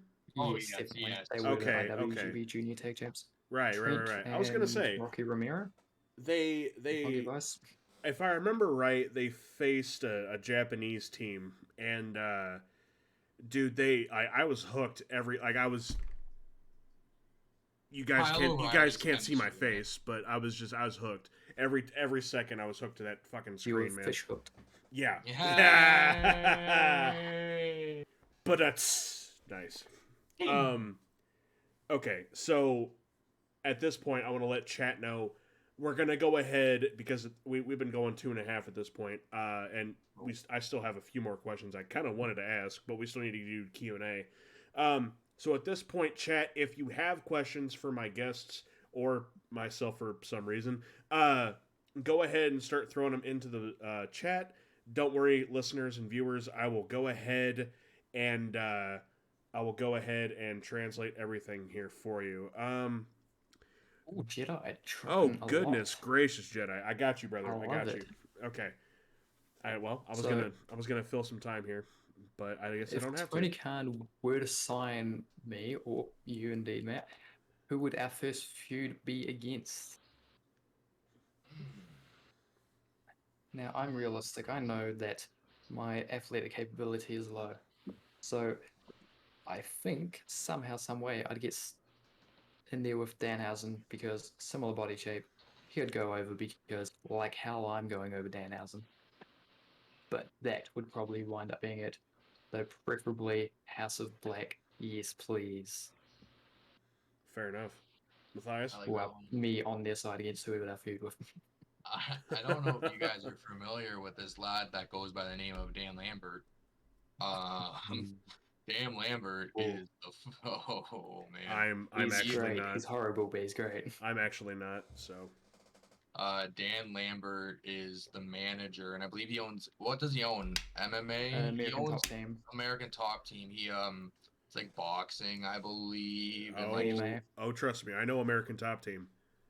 so yeah, or him he as owns well. that. Dan Lambert owns that, but he is the manager for Ethan Page and Scorpio Sky.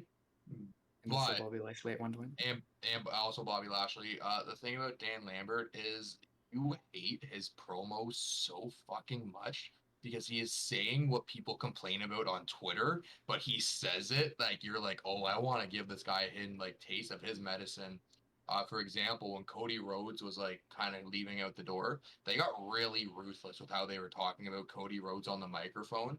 And so once I saw Dan Lambert talk, and I genuinely got like, remember that like Edge 2006 hate where you literally, no matter who the fuck you were, you hated Edge. Yep. I don't care, like I like you hated Edge. Dan Lambert brings that out in me because everything he says is so smart and so calculated. But anybody else could say it but him, and I would be okay.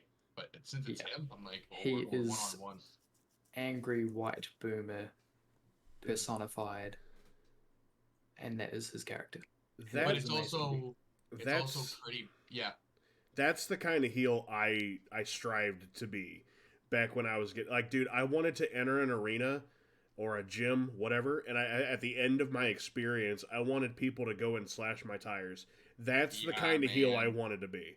Yeah, man. So I bet you I'd love this guy, 100%. Yo, Dan Lambert, like, okay, now if I had to choose a wrestler and not the manager from the roster, it would not even because he's part of him, Ethan Page. Like, Ethan Yeah, Page is yeah.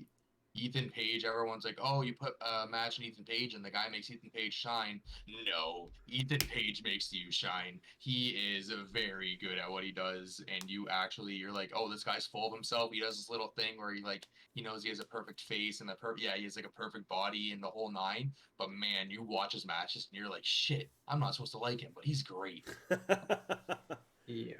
All right. Going off of that, second question from Mr. Jedi Joker. Who's one wrestler that you would bring back from the dead and why? Owen Hart. He did not. There's WWE killed Owen Hart. They robbed the family of Oh, a man, of their father, of a husband. Forget wrestling. Sure, he could do amazing wrestling. He could continue and have a great legacy, but WWE killed Owen Hart.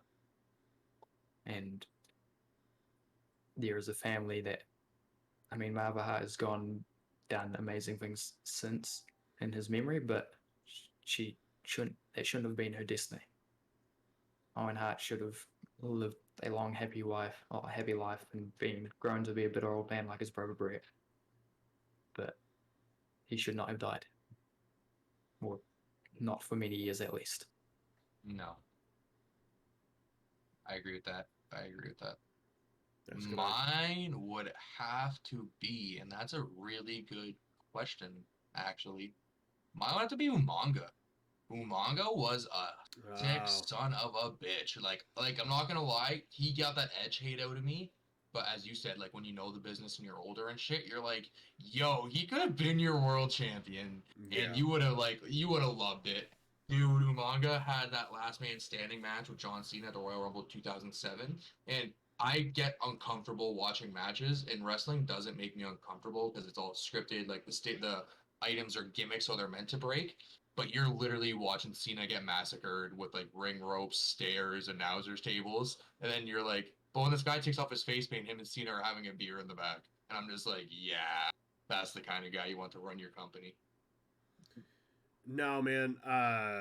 What was the tag team that him and Rosie had back in the day? Oh, when they were superheroes? No. Before that, back when No. they were like posse something. Yeah. I mean, Street. Yeah, that's it. Yeah, Yeah. yeah. Yeah. Honestly, Wait, I no. I can't think of his like actual name, but Umaga had every opportunity. Didn't have every opportunity. He had the skills to be one Yeah. of the best of the business, and it like him passing was um heartbreaking. I because like being a big guy, obviously I was always attracted to watching the big guys wrestle because I always tried to pick up things. Samoa Joe has and always probably will be one of my favorite guys to watch. Yeah, it's amazing. But I miss Umaga, man. And yeah, that match Yeah. against Cena, that was fucking brutal. Dude, like I started watching wrestling in September 2006. I was 7 years old, so like they were still ruthless aggression with like a lot of blood, swearing and stuff. Oh So yeah. I wasn't actually allowed to watch wrestling. But I remember the Rumble '07 fell on my birthday or the day before my birthday, and we watched it.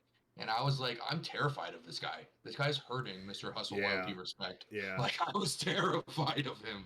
And like I still to this day don't really know how they did his finisher with the thumb Yo, into the gullet. I don't know still to this day how they really got away with that. Yes. Oh no, like thumb tucked in. Yeah. honestly, I thought he was asking a question too. No, Yeah, I was like, I oh thought yeah, Entity was going to be yeah. like, "Oh, this is how they did it." Yo, get sexy standing here, and he'll break the world of wrestling for everybody, and you're gonna love it 10 times. I more. mean, bro, I have had so much shit explained to me, and I have like figured out so much shit by just watching it live. Yeah, That like watching it live, you need to know you're a wrestling fan because you hear everything, you see 100%. everything, you see the stage get it set up for their surprise. Because commentators can only see what people on TV see, right? Yeah. But if you're there, you're literally watching like them set up a return, and you're like, oh, yo, it's fucking happening. Let's fucking go. You see Yeah, the man. crowd all turn. Go, The WrestleMania sign's on fire. Who cares about Becky Lynch and Doudrop? Like, Right. oh, yeah. oh, fucking never. Jesus. Okay. Let's see here. Thoughts on the purchase of Ring of Honor? Oh, actually, I have a little hypocritical moment about this one because I was actually just bitching about AEW the other day because of that. So before AEW was established, they ran All In, and All In, to my understanding, was mainly ROH funded or sponsored or like under it. Because Cody Rhodes was still like fresh in the indie world. He still had his WWE hatred where WWE owed him the world. No, you know what I'm trying to say. Yep. And Yep. they had like Christopher Daniels versus like Stephen Amell. You had Jericho return. You had Rey Mysterio. And you had all these things going on. But then you had AEW, and then you saw all of ROH's numbers go from like selling out WrestleMania week, not weekend, week, by being in the same city as WrestleMania, to ROH files for bankruptcy in October, and their final show is going to be in December with the comeback in April. And I was like, no matter how you look at it, fuck, that sucks. But then last night, I heard like, oh, yo, Tony Khan just said it's not Shane, it's not Shane. So I brought it up, and it was like, okay, fair. I was being a wrestling mark. There's a lot more to it. Tony Khan does, yeah. I'm all for it, but AEW just can't bump into that WWE problem where there's too many people on the roster, and I don't care how many words you have to put after AEW, Dark, Elevation, Rampage, Dynamite, yada yada yada. You can't have every wrestler in the world. You can't. Now, that is the thing I found so far. I'm worried.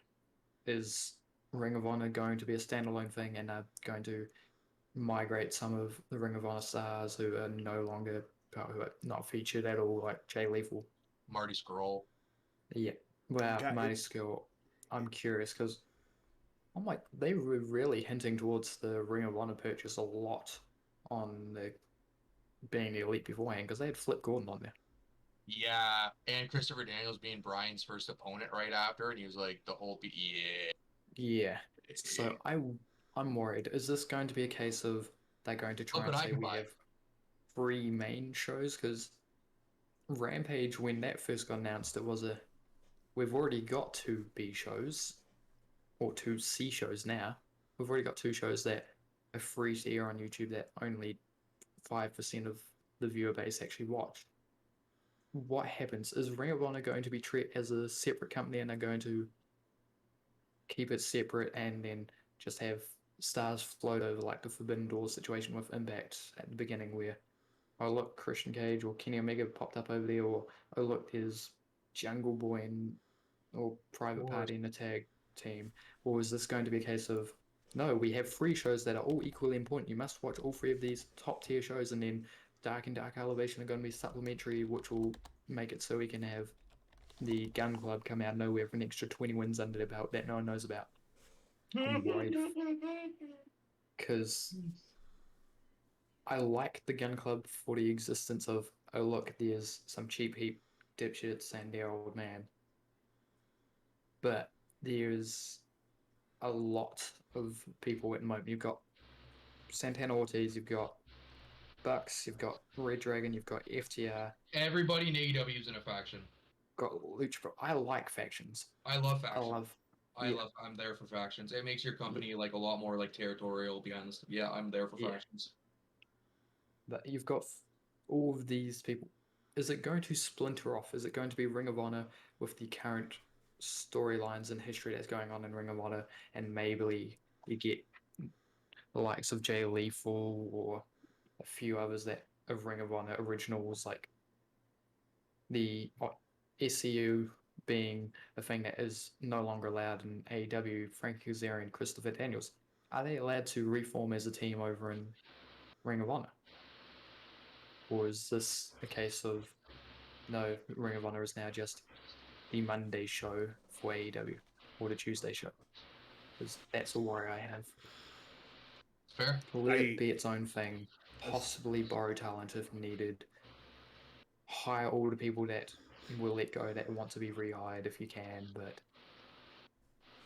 be careful of having 200 people on your payroll because WWE had that, and look where it is now. They have released over 100 superstars in the last 3 years, and whilst sure it's amazing for the independents, livelihoods have been lost for over 100 people.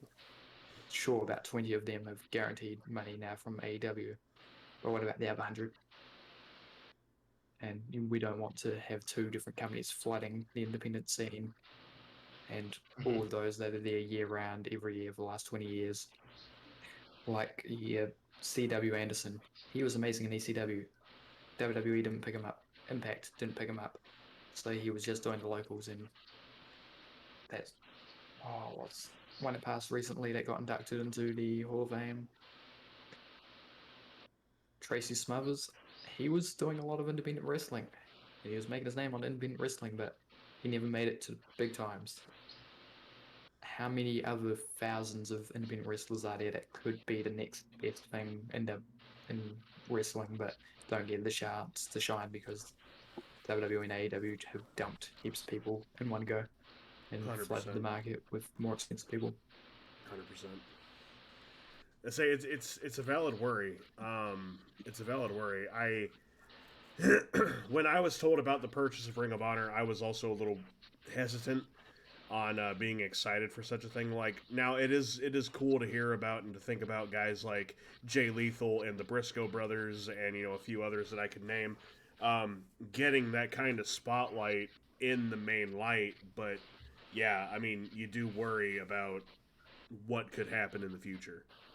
But I agree with that. it's crazy to hear that Jay Lethal's still doing his stuff over at Ring of Honor. I grew up watching Jay Lethal over in Ring of Honor. Like it's And TNA. Oh.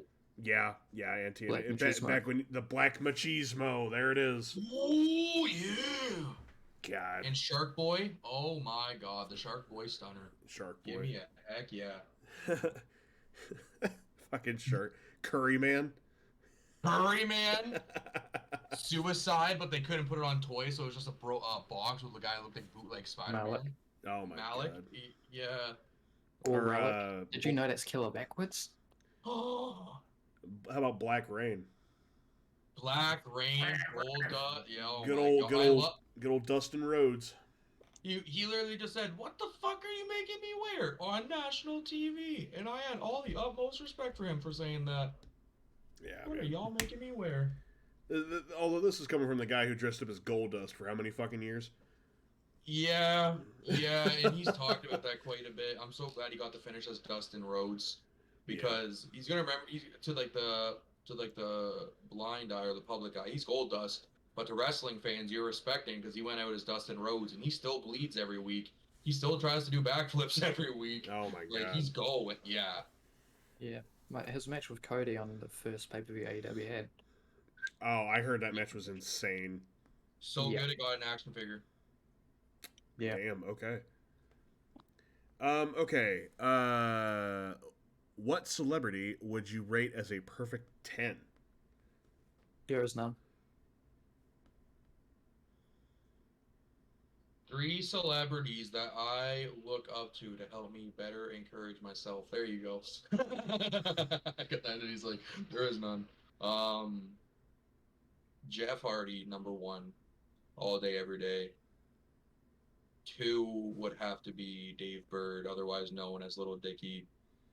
Like, and then 3 would have to be either Shia LaBeouf or Jim Carrey. Maybe Jim Carrey over Shia LaBeouf. Um, because it's 3 weird motherfuckers that are only weird because they did it on their rules, they did it on their terms. Um, I was addicted to watching Jim Carrey interviews because everyone's like, this guy's deranged, he's a lunatic, look what he's doing. Then you just hear him talk and you're like, what's wrong with him? He's not promoting Hollywood on a Jimmy Kimmel interview, he's talking about life. And then you see him as Dr. Eggman, and it's like, oh, he's getting the limelight back, he's not crazy anymore. Not him being that crazy got him Dr. Eggman. 100%. Jeff Hardy, I feel like he's like the one guy, and yeah, you can love Jeff Hardy and you have to like face his demons, and like his fans do too. There's just not a guy that's able to draw an emotion out of you for just hearing his name. Like you hear Jeff Hardy's name where it's Bennett, Bennett, Bennett, Bennett, Bennett, Bennett, and you're doing the Hardy dance. You're waving your arms like. Yeah. And then Little Dicky is literally just because FTI is like a Little Dicky fucking inspiration project. 100%. Hmm. Okay, I think there's 2 more from Jedi here. Which fictional character would be the most boring to meet in real life?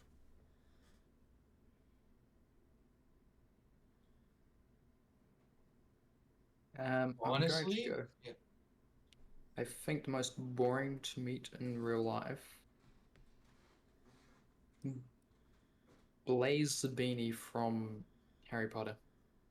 He's just another Harry Potter person. Sure, he's a wizard, but there is no character there. It's just Blaze Zabini. What's his name? Jesse Eisenberg, the guy who played Mark Zuckerberg. Yeah. What's his name in real? Yeah, man. He just looks like a guy. I know you said fictional, but like I, for some reason, associate with celebrities. He just looks like a guy you're not gonna go have a good time with, and you're just gonna go be around. He convinced me he's Mark Zuckerberg. He did a great job. He convinced me to hate him. That like when I see him outside of social network, I'm like, I fucking hate you. You are an awful person. But then Oh, you're yeah. like, oh, he was just an actor. But nah. Sorry, social network. I mean, hey, man. I get that. No, I am not a big fan of Jesse Eisenberg either, honestly. Yeah, nah. All right, final from Mr. Jedi Joker. Which video game character would you trade lives with, and why? Yo, honestly, and this is a cliche answer, I was living a bougie life on Animal Crossing New Horizons, okay? I will take my Animal Crossing character any day. To know I can wake up and go say good morning to Big Top and Blue Bear whenever I want, like, it's the Fair small enough. things in Fair enough. And life. Entity? I'm thinking, but the very easy answer would be Pokemon, since it seems to be piss easy. I think since it's piss easy, yeah, go with that. Or Super Monkey Ball. Yeah, that seems like hell to be running around in that all day, trying to make I'm gonna medical say jumps. yeah. Oh, no. All right. So Jedi, thank you for all those awesome questions, brother. I appreciate Was it. just gonna ask us. Okay, Matthias, you can answer this one if you want to. It's completely up to you. Um, Beehive Dad wants to know, where in Canada are you from? Again, if So you don't if you this don't want to guy, if you don't want to like locate yourself to the world, that's of course okay, but it's up I to you. mean, I can I answer. am I am Ontario based. Um, if we're going to specifics, Toronto. But I feel like you can say you're from Toronto and then you're like, oh, okay, it's just a Toronto guy. But yeah, yes, sir. Fair enough. Andy, where are you from in Canada? In Canada, Saskatoon, Oh, Saskatchewan. Yeah. nice, nice. I have a feeling Andy's not from Canada. Couldn't imagine what gave you that. How many people are collectively in FTI? At least two, as you can tell. True So story. that's actually the big topic behind the scenes right now is how will you be able to differentiate from like community to crew to etc. The crew, I don't have a number per se, but we can do the bring your family to Olive Garden. We can do that. We Yep. could fill a table. Um Is I'd that the one where you get say, free bread rolls? well, yes, and the bread rolls Okay. are limited. The bread rolls are like the laughs. They're unlimited. I would say collectively on the daily around 20, but I would say conversations within the community and me talking to people, and this is me taking the ego out of it because when people hear numbers, they go like, "Uh-oh, uh-oh," but genuinely over 100 people a day. I try to like establish something with or like show them something FTI. But if we're talking crew, around 20 would be a safe bet. Nice. Very nice. I'll say I think in our Discord call that we had feels like millennia ago at this point. Yeah, I think there was like 10 of us, 12 of us. yes, and a lot of that actually was the eye-opening point, I guess you would say, to like see who was really with it. Because the only reason the it like failed in my eyes or like didn't exceed was because it wasn't FTI pushing it all. Like we were kind of like hoping like people would like join in and like help us, but we were able to like quickly figure out like who is actually for this.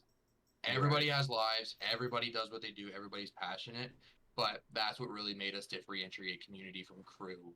Because we'll love the community, but you need to work with the crew to make sure the community is running. Definitely. Definitely. So, I mean, I already know the answer to this, and I'm sure the two of you already do as well, obviously. But Beehive Dad is asking if FTI is music only. So, So, and FTI, yes. well, and sorry, go ahead and at the same time, go ahead and plug everything that you'd like to go ahead and plug, because My after Okay. goodness. so Immediately, if we look straight up, we can see that it is not just music. that's very true. Isn't that right, Mr. World Champion? I need a shower after saying that. So FTI is actually considered a multimedia collaborative collective. Um, Multimedia. yes, it's a lot of words to put on paper, so I just say it's family. Um, but it's almost like unlimited art mediums and genres and such. We Wait, definitely will definitely be straight up and straightforward and go like, there's not like anything here to like say like it needs to be featured in a newsletter per se.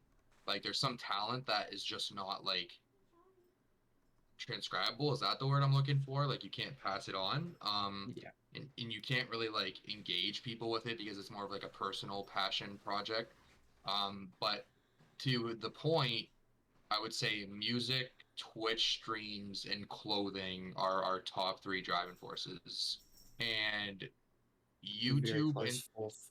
Yeah. YouTube and streaming I put into one because when we had the FTI newsletter 100, we did the gaming community and mixed it up with Twitch. And at first, I thought it was gonna be I thought it was gonna be a sore site. Like, no, you can't put that together. It was so good. It yeah. meshed really well. Um, but unfortunately, we've only been really able to publish music-based things because it's a lot easier and a lot more of a productive time getting songs together opposed to like, hey, let's get a series going like this, but we should make sure it's different like that. Um, but look forward to later this year when you're going to see EROE's face a lot more on the FTI Original Series channels. That's my plug. Uh-oh. You'll be hearing at least my voice a lot more because, yeah. I wonder what that could be related Entity to. is actually in a Brock Lesnar contract. He charges us 10 million a year just to show up, and then he's just like, you know, I am here. You know why I'm here. F5. Oh, literally, man. I mean, it's Okay. better than Alt F4. Fair enough. So the reason why Beehive asked about Canada is that his mother was born in, I'm gonna butcher this, uh, Very. Barrie, Oh shit! Yeah, yeah, yeah, yeah, and yeah. then raised in Toronto. Okay. So It's actually really cool because Barry, I feel like I was in Barrie at too young in my life. Like I had family there, and like when I tell you their Barrie's popping, I mean like Barrie always has an excuse to have something going on the beach. So every time we were there, you didn't see beach sand. You literally saw tents set up, music sets up, and like festivals going on. And I look back on that, I'm like, 10-year-old Matt, you should have just got a fake ID. You look 16 right now still, but it's okay. You got 10 years ago. Barrie's a good time. for sure, for sure. Uh, Wasaga Beach. Was yeah, so Wasaga Beach, or Wasaga, I think it is Wasaga actually. Um, there's Sauble, Wasaga, and one more, and Grand Bend. Grand Bend is like our big I compare it to like a boardwalk at a beach kind of. We have a beach called Grand Bend, Ontario, and back in 2014, um, I foolishly accepted peer pressure by family, and they got me out of my bedroom in the summer. Are you kidding? I have video games to play. I have curtains to have closed. I don't want to see the It's sun. Are you kidding me? it's summer And for me right now. Look, actually, no, it's not. It's just now autumn. So It's I cold. looks like a sunny day outside there. Entity. I shit you not. I saw a tornado for the first time in my life, and ever since then, I make people like drive around Grand Bend. They don't go through Grand Bend. We don't talk about Grand Bend. And I was just like, all right, yep, nice beach. Shitty situation.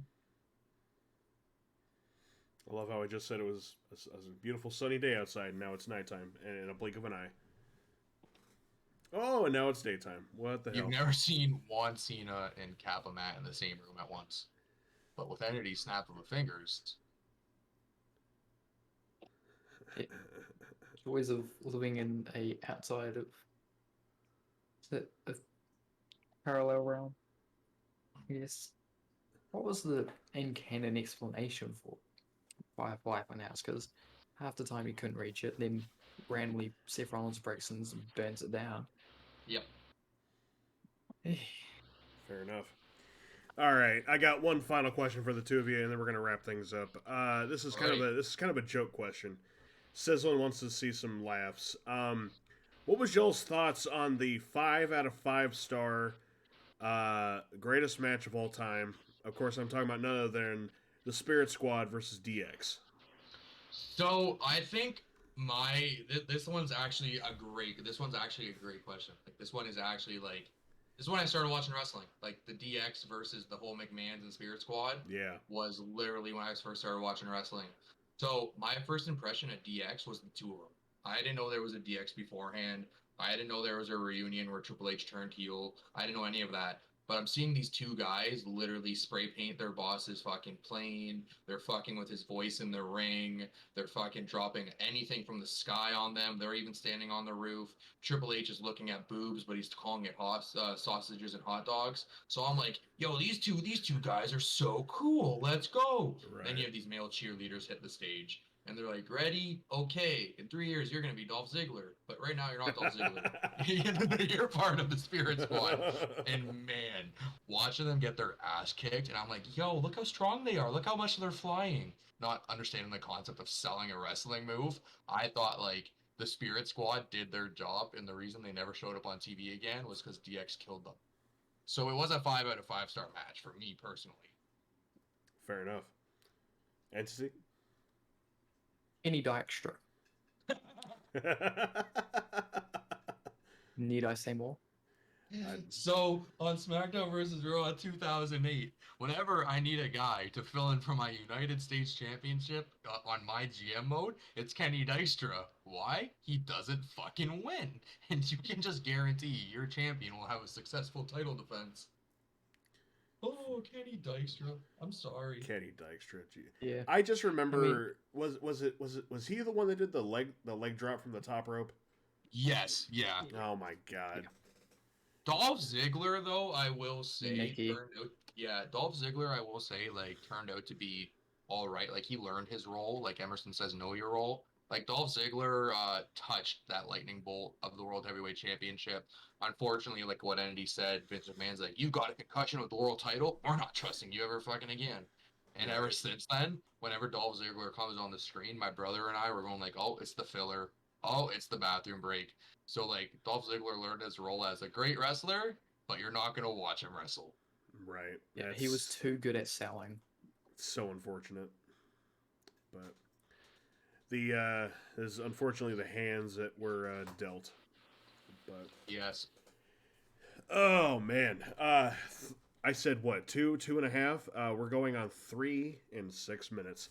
So, ladies and gentlemen, I want to thank everybody for tuning in. Rather, you've had turned in live on twitch.tv/EROTTV. Please subscribe today for the low price of $5.99 a month. You'll get $7.90 here in Canada. Sorry. $9.99 here in New Zealand, but that's F. probably cheaper than America. Jesus. Figures Okay. out. Okay. Our dollar's worth a lot less. Well, I think it's cheaper if you pay New Zealand dollars than American.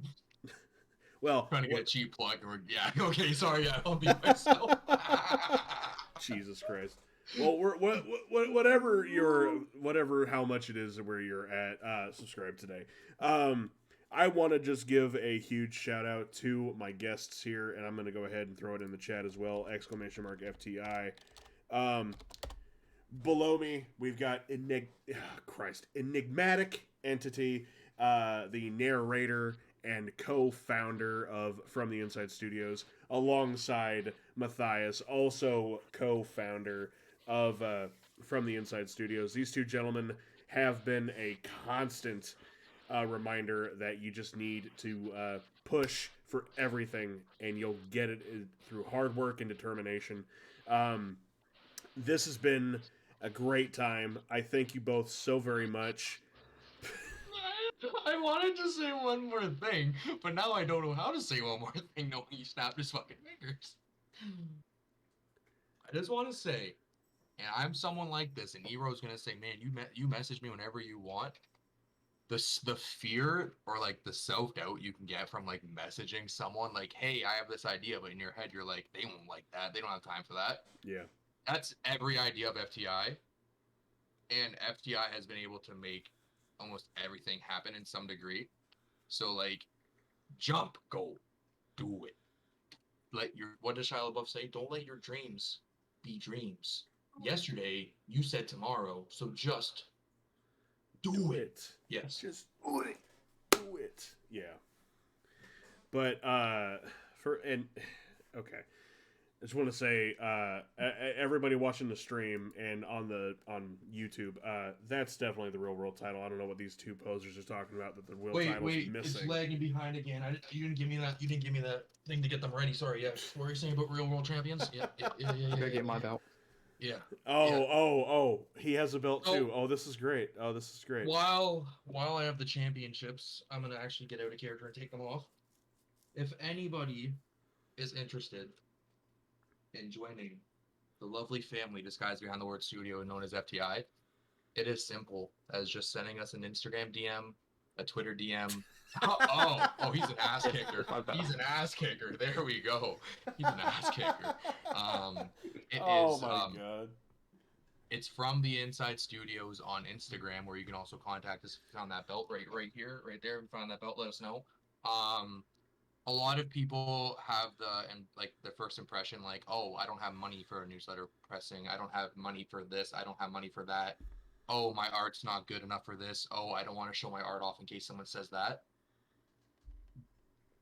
Just the passion behind it, as long as you have the passion and the drive and you're like-minded, there's room for you at the table. That's cheesy to say, but there is. From the Inside Studios on Instagram. We also have a merch shop. I get uneasy plugging things when it comes to FTI making money or profiting money, but I will say every purchase on the merch shop does actually help us create content, because rent's fucking expensive in Canada, and then by the time you go to pay your FTI project, you literally might as well live from the inside. So that is that's my cheap plug.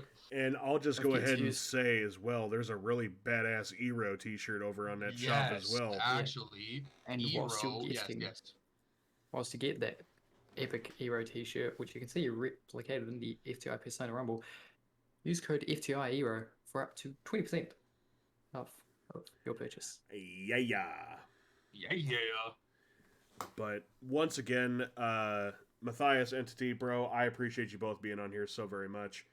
I am honored and privileged to have you both on here. It's always a great time getting to talk to the both of you. And I had 3 hands right now. We would have the Wednesday Flixo third person connection. I don't know who the third person would be, where it's just fucking. We began it like this, and we're ending it like this, guys. Like, this is it. Oh yeah. This is it. I tell everybody, you do this, and you're like, I see everything in my hands. This is this. But. It's all good. But, ladies and gentlemen. More? I mean, hey, man. What did I say at the beginning, right?